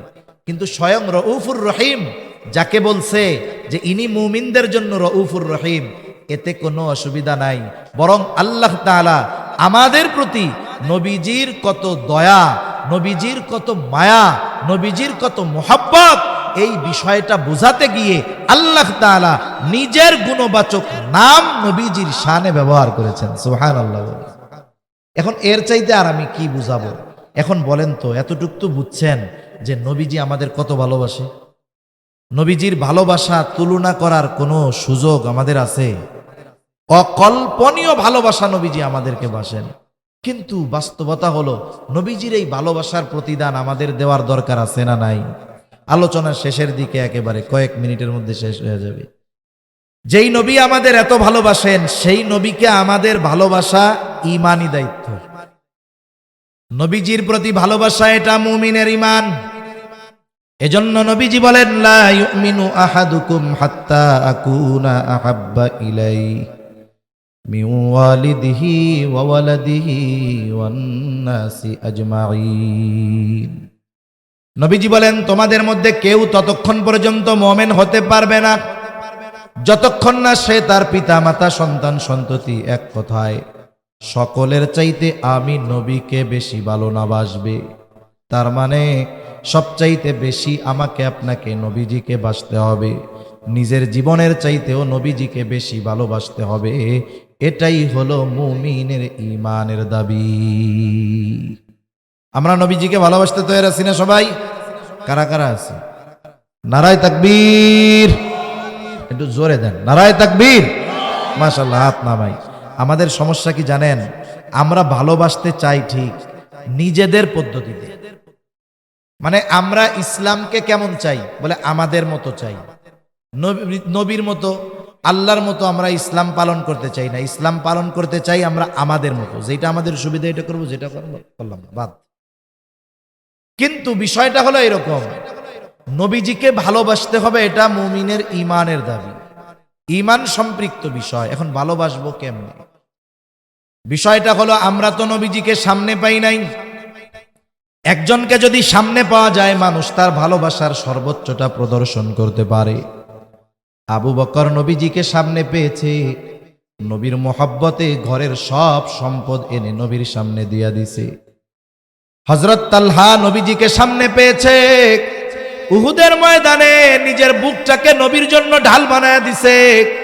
এখন আমরা তো নবীজিকে সামনে পাই নাই, কেমনে নবীকে ভালোবাসবো? ভালোবাসতে তো মন চায়। এই জন্য নবীজিও জানেন আমার উম্মত তো আমারে ভালোবাসতে চাইবে, কেমনে ভালোবাসবে? এই জন্য নবীজিকে ভালোবাসার পদ্ধতি স্বয়ং নিজে আমাদের জানায় দিয়ে গেছে। নবীজিকে ভালোবাসতে হবে কেমনে? নবীজি বলেন, মান আহাব্বা সুন্নতি ফাকাদ আহাব্বানি ওয়া মান আহাব্বানি কানা মাই ফিল জান্নাহ। নবী বলেন, যে আমার সুন্নতকে ভালোবাসলো, সে যেন আমাকে ভালোবাসলো। আর নবীকে ভালোবাসলে লাভ কি? বলে আমি নবীর সাথে জান্নাতে থাকতে পারবে। সুবহানাল্লাহ বলেন। তাহলে নবীর সুন্নাতকে যদি মোহাব্বত করা হয়, নবীকে মোহাব্বত করা হয়, নবীকে মোহাব্বত করলে নবীর সাথে জান্নাতে থাকা যায়। নবীর সাথে জান্নাতে থাকতে পারা এটা বড় সৌভাগ্যের ব্যাপার। আরেকটা হাদিস শোনাই আপনাদের। নবীজির কাছে একদিন গ্রাম্য এক সাহাবী আসছে, গ্রাম্য এক লোক আসছে। নবীজি আরেকজনের সাথে কথা বলতেছে। নিয়ম হলো, আদব হলো, আপনি যখন আরেকজনের সাথে কথা বলবেন, আমি গিয়ে আপনাকে ওই কথা শেষ হওয়ার আগে প্রশ্ন করা, এটা ঠিক নয়। কিন্তু গ্রামের মানুষ অনেক সময় সরল থাকে, সহজ সরল বুঝে না। গ্রামের মানুষ বুঝে না সহজ সরল, এটা তাদের মূর্খতা নয়, এটা সরলতা। নবীজি একজনের সাথে কথা বলতেছে, ওই লোকটা ঈশা নবীজিরে বলে, ইয়া রাসূলুল্লাহি মাতাস সাআ, হে আল্লাহর রাসূল, কিয়ামত কখন হবে? নবীজি ওই ব্যক্তির সাথে কথা শেষ করার পরে বলতেছেন, ওই লোক কোথায় যে আমারে জিজ্ঞাসা করলো কিয়ামত কখন হবে? এইবার ওই লোকটা বলে, ইয়া রাসূলুল্লাহ, আমি জিজ্ঞাসা করছি। কিছু কথা আছে, ওই কথা জিজ্ঞাসা করার পরে জবাব না দিয়া পাল্টা প্রশ্ন তারে করতে মন চায়, ঠিক কিনা গণ? আমি মাঝে মধ্যে অনেক জায়গায় বলি এটা। আমাদের মুন্সিগঞ্জ বিক্রমপুরের বড় একজন আলেম ছিলেন, করোনাকালীন সময় করোনায় উনি দুনিয়া থেকে চলে গেছেন। এক জায়গায় গেছি আমরা মাহফিলে, এখন হুজুর যখন গেছে অনেক ওলামায়ে কেরাম এক জায়গায় গেছে। স্বাভাবিক, একজন শীর্ষস্থানীয় আলেম যদি কোথাও যান, ওলামায়ে কেরাম যখন যায় বিভিন্ন বিষয়ে পরামর্শ করেন, আলোচনা করেন, পরামর্শ নেন। যেই মজলিসে আওয়াম থাকে না, সাধারণ মানুষ থাকে না, ওলামায়ে কেরামের মজলিসই হয়। তা হজরতের সাথে অনেক আলেম একসাথে বসে আলোচনা করতেছে, বিভিন্ন বিষয় জানা হচ্ছে, উনিও দিক নির্দেশনা দিচ্ছেন। আর গেটের মধ্যে একজন তালিবুল ইলমরে দাঁড়া করায় দেওয়া হয়েছে যে, শোনো, এখন যদি কেউ হুজুরের সাথে কেউ দেখা করতে চায়, সাধারণ পাবলিক, বলবা যে আধা ঘন্টা পরে, একটু পরে। এখন ও দরজায় আটকায় দাঁড়ায় আছে, এক লোক বাহির থেকে ধুমধাম করে দরজার মধ্যে আওয়াজ করতেছে আর কি, এই কিরে কিরে, দরজা খোলেন, খুব জরুরি আছে, হুজুরের সাথে আমার দেখা করতেই হবে। এখন ওই লোকের কথা আর দরজার আঘাতের আওয়াজ হযরতের কানে গেছে, আমরাও সবাই ওইখানে আছি। এখন বলতেছে কে? তালিবুল ইলম বলে, হুজুর, এক লোক খুব পিড়াপিড়ি করতেছে, আপনার সাথে তার দেখা করতেই হবে, খুবই জরুরি, খুব ইম্পর্টেন্ট বিষয়, হুজুর দেখা করতেই হবে। হুজুরও মনে করছে হয়তো অতি জরুরি বিধায় এই জন্য এরকম করতেছে, বলে আসতে দাও। এখন লোকটা আসছে। অনেক সময় মানুষের চেহারা দেখাই বোঝা যায় যে এ আসলে নামাজ কালাম পড়ে কিনা, কারণ নামাজি মানুষ, তার পরিচ্ছন্নতা সবকিছু ভিন্ন থাকে, ঠিক কিনা গণ? এখন ওই লোক আইসা হুজুরের সামনে বসছে, বলে, হুজুর, আমার খুব গুরুত্বপূর্ণ একটা বিষয় আপনার কাছে জানার দরকার, এলাকার কোনো হুজুর জবাব দিতে পারে নাই।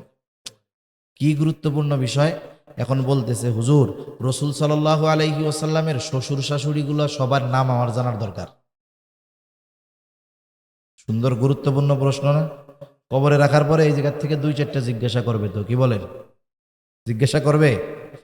হুজুরও তো বিচক্ষণ মানুষ, বলে, তোর জবাব দিব, তুই আগে আমারে দোয়াই কুনুত শোনা। এই যেই বলছে, কয়েকজন আলেমের ঘাড়ের উপরে পাড়া দিয়ে এক দৌড়ে ঘর থেকে সে বের হয়ে গেছে। এখন বলেন, ও যে প্রশ্ন করছে, ওর যে অবস্থা, ওর যে ভাবভঙ্গি, ওইটা জানলেও জবাব দেওয়ার আগে ওকে পাল্টা প্রশ্ন করার জরুরি হয়ে গেছে, ঠিক কিনা গণ? তা ওই গ্রাম্য সাহাবী নবীজিকে প্রশ্ন যে করছে, প্রশ্নের ভাবটা একটু ভিন্ন রকম ছিল। ভাবটা কিরকম? বলার দ্বারা অনেক সময় অবস্থা বোঝা যায় আর কি। তা উনি প্রশ্নটা এমন ভাবে করছে যে ওনার বাপ, উনি গাঠি গুঠি নিয়ে কেয়ামতের জন্য রেডি হয়ে আছে, কিন্তু কেয়ামত আসতেছে না। বুঝেন নাই? উনি কেয়ামতের জন্য রেডি, কিন্তু কেয়ামত আসতেছে না। যেমন আপনারা যখন কেউ ঢাকা যান, ঢাকা যখন যাবেন, টিকিট টিকিট কিছু কাটেন নাই, গেছেন বাস কাউন্টারে, গরিবুল্লাহ শাহ মাজারের ওই জায়গায় বা জিসি মোড়ে গেছেন, আপনি কাউন্টারে ঢুকলেন, ইউনিক কাউন্টারে ঢুকছেন, ঢুকে কি জিজ্ঞাসা করেন? ভাই, ঢাকার বাস আসবে কখন? ঠিক না? ঢাকার বাস কখন আসবে? উনি বলল যে 11টার সময় আসবে। আপনি একটা টিকিট করলেন যে আমারে ঢাকার একটা টিকিট দেন। এখন আপনাকে একটা টিকিট দেওয়া হইল, 11টা বাজে 11:30 বেজে গেছে, এখনো বাস আসে না। বিরক্ত হয়ে গেছেন না? যাওয়ার জন্য আপনি রেডি না? এখন আপনি গিয়ে তারা আবার জিজ্ঞাসা করতেছেন, ও ভাই, বাস কখন আসবে? দেখেন, টিকিট কাটার আগে কিন্তু একই কথা বলছিলেন, বাস কখন আসবে। এখন টিকিট কাটার পরেও একই কথা বলতেছেন, বাস কখন আসবে। কিন্তু বলেন তো, সময়ের পরিবর্তনের কারণে যদিও কথা এক, কিন্তু উদ্দেশ্যের পার্থক্য আছে না নাই? প্রথমবার আপনি শুধু খবর জানতে চাইছেন যে বাসটা কখন আসবে, সময়টা জানার দরকার। দ্বিতীয়বার আপনি সময় জানতে চান নাই, দ্বিতীয়বার মূলত কি বলতেছেন, এই মিয়া, বাস আসার কথা 11টার সময়, আমি বসে আছি এই জায়গায়, বসতে বসতে মাজা ব্যথা হয়ে গেল, বাস এখনো আসে না কেন? মূল কথা তো এইটা নাকি? কিন্তু বলছেন কি বাস কখন আসবে, কিন্তু বলার ভঙ্গিটা ভিন্ন। এই ভঙ্গির দ্বারা কি বোঝা যায় যে আপনি তারে উল্টা শাসাইতেছেন, এখনো বাস আসে না কেন? তা ওই গ্রাম্য সাহাবীর বলার ভাবটা ওই রকম যে উনি কেয়ামতের জন্য রেডি, কিন্তু কেয়ামত আসতেছে না। এই জন্য নবী, যেমন অনেক সাহাবীর প্রশ্ন এরকম আছে, ইয়া রাসূলুল্লাহ কেয়ামত কখন হবে? যেমন হাদিসে জিবরিলের মধ্যে প্রশ্ন করছে কেয়ামত কখন হবে, নবীজি তখন জবাব দিছেন যে ব্যাপারে প্রশ্নকারীর চাইতে আমি বেশি জানি না। এরপরে কিছু আলামত জানতে চাইছেন, আলামতগুলো বলছেন। তাহলে বোঝা গেল একই প্রশ্ন, দেখেন ব্যক্তি অবস্থা বলার ভঙ্গিমার পরিবর্তনের কারণে জবাবের ভিন্নতা আসে। এখন যদি জানতে চাইতো তাইলে তো উনি বলতেন যে কেয়ামত কখন হবে এটা আল্লাহ তাআলা ভালো জানে, কিন্তু বলার ভঙ্গি কি যে উনি কেমন যেন রেডি, কিন্তু কেয়ামত আসতেছে না। এই জন্য নবীজি তাকে পাল্টা প্রশ্ন করলেন, মা আদাত্তা লাহা, তুমি কিয়ামতের জন্য কি পাথেয় সংগ্রহ করেছো? সহজ সরল মানুষ, সহজ জবাব, আমি আল্লাহ এবং তার রাসূলকে ভালোবাসি। নবীজি বললেন, আল মারউ মা মান আহাব্বা। চিন্তা করেন প্রশ্ন ছিল কি আর জবাবের শেষটা হইল কি। এইবার লোকটা বাড়ির পথে হাঁটা ধরছে। হযরত আনাস রাদিয়াল্লাহু তাআলা আনহু বলেন, নবীজির মুখে এই কথা শ্রবণ করবার পর আমরা এতটা খুশি হয়েছি যে ইসলাম গ্রহণের পরে আর কোনো কথার দ্বারা আমরা এতটা খুশি হই নাই। তিনি বলেন, আমি আশা করি নবীজির সাথে তো জান্নাতে থাকবো, সাথে সাথে উমর আবু বকর রাদিয়াল্লাহু তাআলা আনহুমার সাথেও জান্নাতে থাকতে পারবো, যদিও তাদের মতো আমল করতে পারি নাই। তাহলে নবীজির সাথে জান্নাতে থাকতে পারার বিষয়টাকে সাহাবায়ে কেরাম নিজেদের জন্য সবচাইতে বড় নেয়ামতের বিষয় মনে করেছে। আল্লাহর নবী আমাদের জন্য নবীর সাথে জান্নাতে থাকার ব্যবস্থা করে গিয়েছে। সেই ব্যবস্থা কি? নবীর সুন্নাতকে মহব্বত করতে হবে, তাহলে জান্নাতে নবীর সাথে থাকা যাবে। এখন কথা হইল অফারটা তো জান্নাতে, আগে তো জান্নাতে ঢুকতে হবে, ঠিক কিনা বলেন? অফারের খবর তো পাইলাম, কিন্তু এখন সেই অফার যদি ভোগ করতে চাই জান্নাতে ঢোকা লাগবে। এখন জান্নাতে ঢোকা যাবে কেমনে? নবীজি বলেন, কুল্লু উম্মতি ইয়াদখুলুনাল জান্নাতা ইল্লা মান আবা। আমার সব উম্মত জান্নাতে প্রবেশ করবে, আবা উম্মত ছাড়া। জিজ্ঞাসা করা হলো, ইয়া রাসূলুল্লাহ আবা উম্মত কারা? নবীজি বলেন, মান আতাআনি দাখালাল জান্নাহ ওয়া মান আসানি ফাকাদ আবা। যারা আমার আনুগত্য করবে সে জান্নাতে প্রবেশ করবে, আর যে আনুগত্য করবে না আবা উম্মত সে জাহান্নামে যাবে। তাহলে দুই হাদিসকে যদি একত্রিত করা হয়, সারমর্ম মূল কথা হলো নবীর সুন্নতকে মুহাব্বতের সাথে যারা অনুসরণ করবে তারা জান্নাতে যাবে এবং নবীর সাথে থাকবে। সুবহানাল্লাহ গণ। আর নবীর অনুসরণের মাধ্যমে কিন্তু আল্লাহর ভালোবাসা পাওয়া যায়। আল্লাহ তাআলাও বলেন, কুল ইন কুনতুম তুহিব্বুনাল্লাহ ফাত্তাবিউনি ইউহিব্বুকুমুল্লাহ। যারা আল্লাহকে ভালোবাসতে চায় তারা কি করবে? আল্লাহ তাআলা বলেন, আপনি বলেন ইন কুনতুম তুহিব্বুনাল্লাহ, তোমরা যদি আল্লাহকে ভালোবাসতে চাও তাইলে কি করবা? আল্লাহ শিখায় দেন, আপনি বলেন ফাত্তাবিউনি, আমার অনুসরণ করো। তাহলে নবীর অনুসরণ করলে কাকে ভালোবাসা হয় জোরে বলেন? কিন্তু আল্লাহ বলেন, হাবিব রে, আপনার অনুসরণ করলে আমাকে ভালোবাসার চিন্তা তাদের করা লাগবে না। আপনি জানায় দেন আপনার সুন্নাতের অনুসরণ যারা করবে ইউহিব্বুকুমুল্লাহ, স্বয়ং আল্লাহ তাআলা তাদেরকে ভালোবাসবে। তাহলে নবীর সুন্নাতের অনুসরণ করার মাধ্যমে আল্লাহর ভালোবাসা পাওয়া যায়। সুবহানাল্লাহ গণ। আল্লাহর ভালোবাসা পাইলে লাভ কি? হাদিসের মধ্যে আসছে, নবীজি বলেন, যখন আল্লাহ তাআলা কাউকে ভালোবাসে, জিবরাইল আলাইহিস সালামকে ডাক দিয়ে বলে, ও জিবরিল, দুনিয়ার অমুককে আমি আল্লাহ ভালোবাসি, তুমিও ভালোবাসো। আল্লাহ যাকে ভালোবাসবে জিবরাইল তাকে ভালোবাসবে না, এটা হতে পারে না। এইবার জিবরাইল আসমানের ফিরিস্তাদের মধ্যে ঘোষণা করে দেয়, এই শোনো, আল্লাহ তাআলা দুনিয়ার অমুককে ভালোবাসে, আমিও তাকে ভালোবাসি, তোমরাও তাকে ভালোবাসো। চিন্তা কইরা দেখেন, এই দুনিয়ার অনেক মানুষ এমন আছে, দুনিয়ার মানুষ তাদেরকে চিনে না, তারা সেলিব্রিটি না, দুনিয়ার কেউ তাদেরকে হয়তো চিনে না, কিন্তু ওই মানুষগুলো আসমানের সেলিব্রিটি হয়ে গেছে। আমাদের আলোচনা দুনিয়ার মধ্যে দুনিয়ার মানুষ করে, আর ওই ধরনের মানুষের আলোচনা আসমানের ফিরিস্তারা করে। সুবহানাল্লাহ বলে। নবীজি বলেন, এবার যখন আসমানের বাসিন্দারা তাকে ভালোবাসতে শুরু করে, আল্লাহ তাআলা দুনিয়ার মানুষের অন্তরের মধ্যে ওই ব্যক্তির গ্রহণযোগ্যতা আর ভালোবাসা পয়দা করে দেয়। সুবহানাল্লাহ বলেন। উদাহরণ দিলে অনেক দেওয়া যাবে। এই চট্টগ্রাম পটিয়ার কৃতি সন্তান আপনাদের কাছের তৈয়ব সাহেব রহমাতুল্লাহি আলাইহি, বলেন তো, নামটা শুনলে অন্তরের মধ্যে একটা শ্রদ্ধাবোধ আসে কি আসে না? নামটা শুনলে একটা শ্রদ্ধাবোধ আসে, একটা মোহাব্বত কাজ করে। মুফতি আজিজুল হক রহমাতুল্লাহি আলাইহি পটিয়া মাদ্রাসার বানী, নামটা শুনলে অন্তরের মধ্যে ভালোবাসা জাগ্রত হয় কি হয় না? কত বছর আগে মারা গেছে, অনেক মুরব্বীরাও হয়তো তাকে দেখতে পারে নাই, অনেক এই প্রজন্ম তাকে দেখে নাই।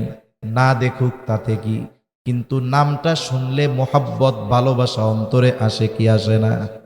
কেন আসে? ওনার পোলাপান, ওনার আত্মীয় স্বজন তো আমাকে আপনাকে চা খাওয়ায় নাই, খোবাইব সাহেব আমাদের দাওয়াত দিয়ে চা খাওয়াইয়া কয় নাই যে আমার আব্বারে একটু ভালোবাসেন। এখন কথা হইল, এরপরেও তাদের গ্রহণযোগ্যতা ভালোবাসা আমাদের মধ্যে কেন? বলে আসমানের মালিকের ভালোবাসা যখন পাওয়া গেছে, দুনিয়ার মানুষের ভালোবাসার গ্রহণযোগ্যতা আল্লাহ তাআলা দিয়ে দিয়েছে। সর্বশেষ কথা একটু চিন্তা করেন, এই কথাটুকু নিয়ে ভাইবেন। শেষ কথা, আমার জীবনটাকে সাজাবো কেমনে?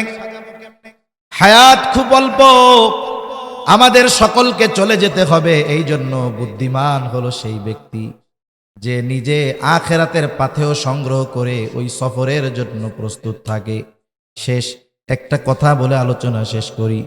বাংলাদেশের প্রত্যেকটা মসজিদে একটা লাশের খাটিয়া থাকে, ঠিক না? ওই খাটিয়ায় একদিন আমাকে আপনাকে উঠতেই হবে, কোনো সন্দেহ নাই। আমাকে আপনাকে মরতেই হবে, কোনো সন্দেহ নাই।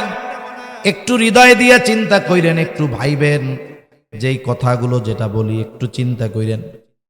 আমি আপনি যখন দুনিয়া থেকে চলে যাব, মারা যাব, আল্লাহ না করুক এইখানে যদি কেউ মারা যায়, তার লাশটা কিন্তু বাকি রাত যেই বিছানায় সে গত রাত্রে ঘুমায়াছিল, ওই বিছানার মধ্যেও তার লাশটা উঠাবে না, ঠিক কিনা বলেন? মারা গেলে লাশটা বাহিরে রাইখা দিবে, সর্বোচ্চ বারান্দার মধ্যে নিচে ফালায়া রাখতে পারে। স্ত্রী বলবে না যে তার জন্য তো বিছানা করে বসেছিলাম, দুনিয়া থেকে তো চলেই গেল, আজ রাতটা তার বেডরুমেই খাটের উপরে লাশটা থাক, রাখবে নাকি? একটু চিন্তা করে দেখেন। আমাকে আপনাকে মৃত্যুর পরে গোসল দেওয়া হবে, কাফন পরায়া দেওয়া হবে, খাটিয়ায় করে জানাজার জায়গায় নিয়ে যাওয়া হবে। আমার আপনার জানাজা শেষ, এইবার যেই জায়গায় আমাকে একাকী ঘরে রেখে আসবে, কবরে লাশটা নিয়ে ওখানে চলে যাবে। সবাই যাবে, 2 জন বা 3 জন লোক কবরের মধ্যে নামবে, উপর থেকে 2-3 জন আমার আপনার লাশটাকে নিচে নামায়া দিবে। এই লাশটা যখন কবরস্থ করে, এই সময় একটা দোয়া পড়ে, বিসমিল্লাহি ওয়া আলা মিল্লাতি রাসূলিল্লাহ। এইটা হলো কবরের ভিসা। কবরের কি বলেন তো? ভিসা। এখন অনেক সময় শুনেন না, ভিসা জালিয়াতির কারণে মামলা হইছে। এক দেশের ভিসা জালিয়াতি করছে, এখন ওই দেশের এম্বাসি আজীবনের জন্য ওই লোককে ওই দেশে প্রবেশ করা নিষিদ্ধ করে দিছে। কবরের মধ্যে আমাকে আপনাকে রাখবে, রাখার সময় বলবে বিসমিল্লাহি ওয়া আলা মিল্লাতি রাসূলিল্লাহ। আমরা হয়তো অনেকের ব্যাপারে বলেছি, একদিন আমার আপনার ব্যাপারেও এই কথাটা বলবে। এখন এই কথাটার সারমর্ম কি? বুজুর্গানে দিন বলেন, এই কথার সারমর্ম হলো যে বলা হয়, আয় আল্লাহ, আপনার নামে এমন এক ব্যক্তিকে এখন কবরের মধ্যে রাখতেছি, যেই ব্যক্তির গোটা হায়াত ওয়া আলা মিল্লাতি আই ওয়া আলা সুন্নতি রাসূলিল্লাহ, রাসূলের সুন্নাতের উপরে অতিবাহিত হয়েছে। তার মানে যখন সে মারা গেছে তখনও সে সুন্নতের উপরে ছিল, এখন তাকে কবরস্থ করতেছি, এখনও সে সুন্নতের উপরে আছে। এই কথা বলে আমাকে আপনাকে কবরে রাখা হবে, সবাইকেই রাখা হবে। ওই যে শাহবাগের মুরগি কবির, ওকেও রাখা হবে। আমার মনে হয় নাস্তিক হুমায়ুন আজাদকেও এই কথা বইলাই রাখছে। তসলিমা নাসরিন, ও তো ওর দেহ মেডিকেলে দান করে দিছে, ওর আর কি হবে। মুসলিম পরিচয় যদি হয় কবরেই দোয়া পড়ে রাখবে। আমি কাউকে কষ্ট দেওয়া আমার উদ্দেশ্য না। দেখা গেল এই দোয়াটা এমন ব্যক্তির ব্যাপারে বলা হলো যে জীবনে কোনোদিন সুন্নাতের দ্বারের কাছে যায় নাই, তার মুখের মধ্যে নবীর সুন্নাত দাড়ি নাই, জীবনে কোনোদিন সুন্নাতের পাবন্দি করে নাই। এখন বলেন, সুন্নাতবিহীন ওই লোকটাকে যখন কবরে রাখা হবে, তার ব্যাপারে বিসমিল্লাহি ওয়া আলা মিল্লাতি রাসূলিল্লাহ এই কথাটা সত্য হবে নাকি মিথ্যা হবে? অনন্তকালের যেই সফর, তার প্রথম ঘাঁটি কবর, ওইখানে আমাকে আপনাকে যদি মিথ্যা কথা দিয়ে রাখে, তাহলে ওই জায়গায় তো আমার ভিসা ডুপ্লিকেট হয়ে গেল। এজন্য সর্বশেষ কথা, যে আমাকে যে ভালোবাসে, আমি তার জন্য ভালোবাসার প্রতিদান দিতে, জীবনও দিতে তৈরি থাকব। সেই নবী যার জন্য আমি জীবন দিতে প্রস্তুত, আমাদের অবস্থা যদি বলে নবীর মোহাব্বতে জীবন কারা দিবা, সব দিয়া দিবে। যদি কই নবীর মোহাব্বতে জীবন আপাতত দেওয়া লাগবে না, দাড়ি নাই, দাড়িটা রেখে দাও, বলে হুজুর পরে। এ ভালোবাসা আসলে ভালোবাসা হইল না। এ ভালোবাসাকে আসলে ভালোবাসা হইছে? যার জন্য জীবন দিতে পারবা তার জন্য তুমি দাড়ি রাখতে পারো না, যার জন্য জীবন দিতে পারবা তার জন্য তুমি সুন্নতি লেবাসে চলতে পারো না। তাইলে তোমার এই ভালোবাসা ওই সেই বন্ধুর মতো যে মুসিবতের সময় আগে পলায়। ওই ভালোবাসার যেমন দাম নাই, সুন্নাত বিহীন নবীর প্রতি যারা বলে ভালোবাসি, সুন্নাত মানতে পারি না, এই ভালোবাসারও বাস্তবতায় কোনো মূল্য নাই। ঠিক কিনা বলেন? এজন্য নবীজির সুন্নাত এটা আমাদের আখেরাতের ভিসা। আখেরাতের কি বলেন না?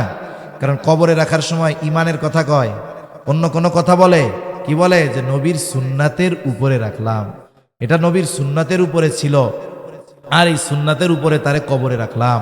সেজন্য আমি আপনি সফল তখন, আমি যখনই মারা যাই না কেন, যেখানেই মারা যাই না কেন, আমাকে যখন কবরস্থ করা হবে, আমার ব্যাপারে ওই দোয়াটা যদি সত্য হয়, তাহলেই আমি সফল, তাহলেই আমি নবীর খাঁটি আশেকে রসুল। এটা ছাড়া নামে স্লোগানে আশেকে রসুল হওয়া যেতে পারে, কিন্তু পরিপূর্ণ সুন্নাতের পাবন্দি যদি না হয়, তাহলে আসল আশেকে রসুল হওয়া যাবে না। আল্লাহ সুবহানাহু ওয়া তাআলা নবীজি যে আমাদেরকে এত ভালোবাসেন, এই ভালোবাসার প্রতিদান দেওয়ার তৌফিক আল্লাহ তাআলা আমাদেরকে দান করেন। সকলে বলি আমিন। ওয়া আখিরু দাওয়ানা আনিল হামদুলিল্লাহি রাব্বিল আলামিন। আসসালামু আলাইকুম ওয়া রাহমাতুল্লাহি ওয়া বারাকাতুহু।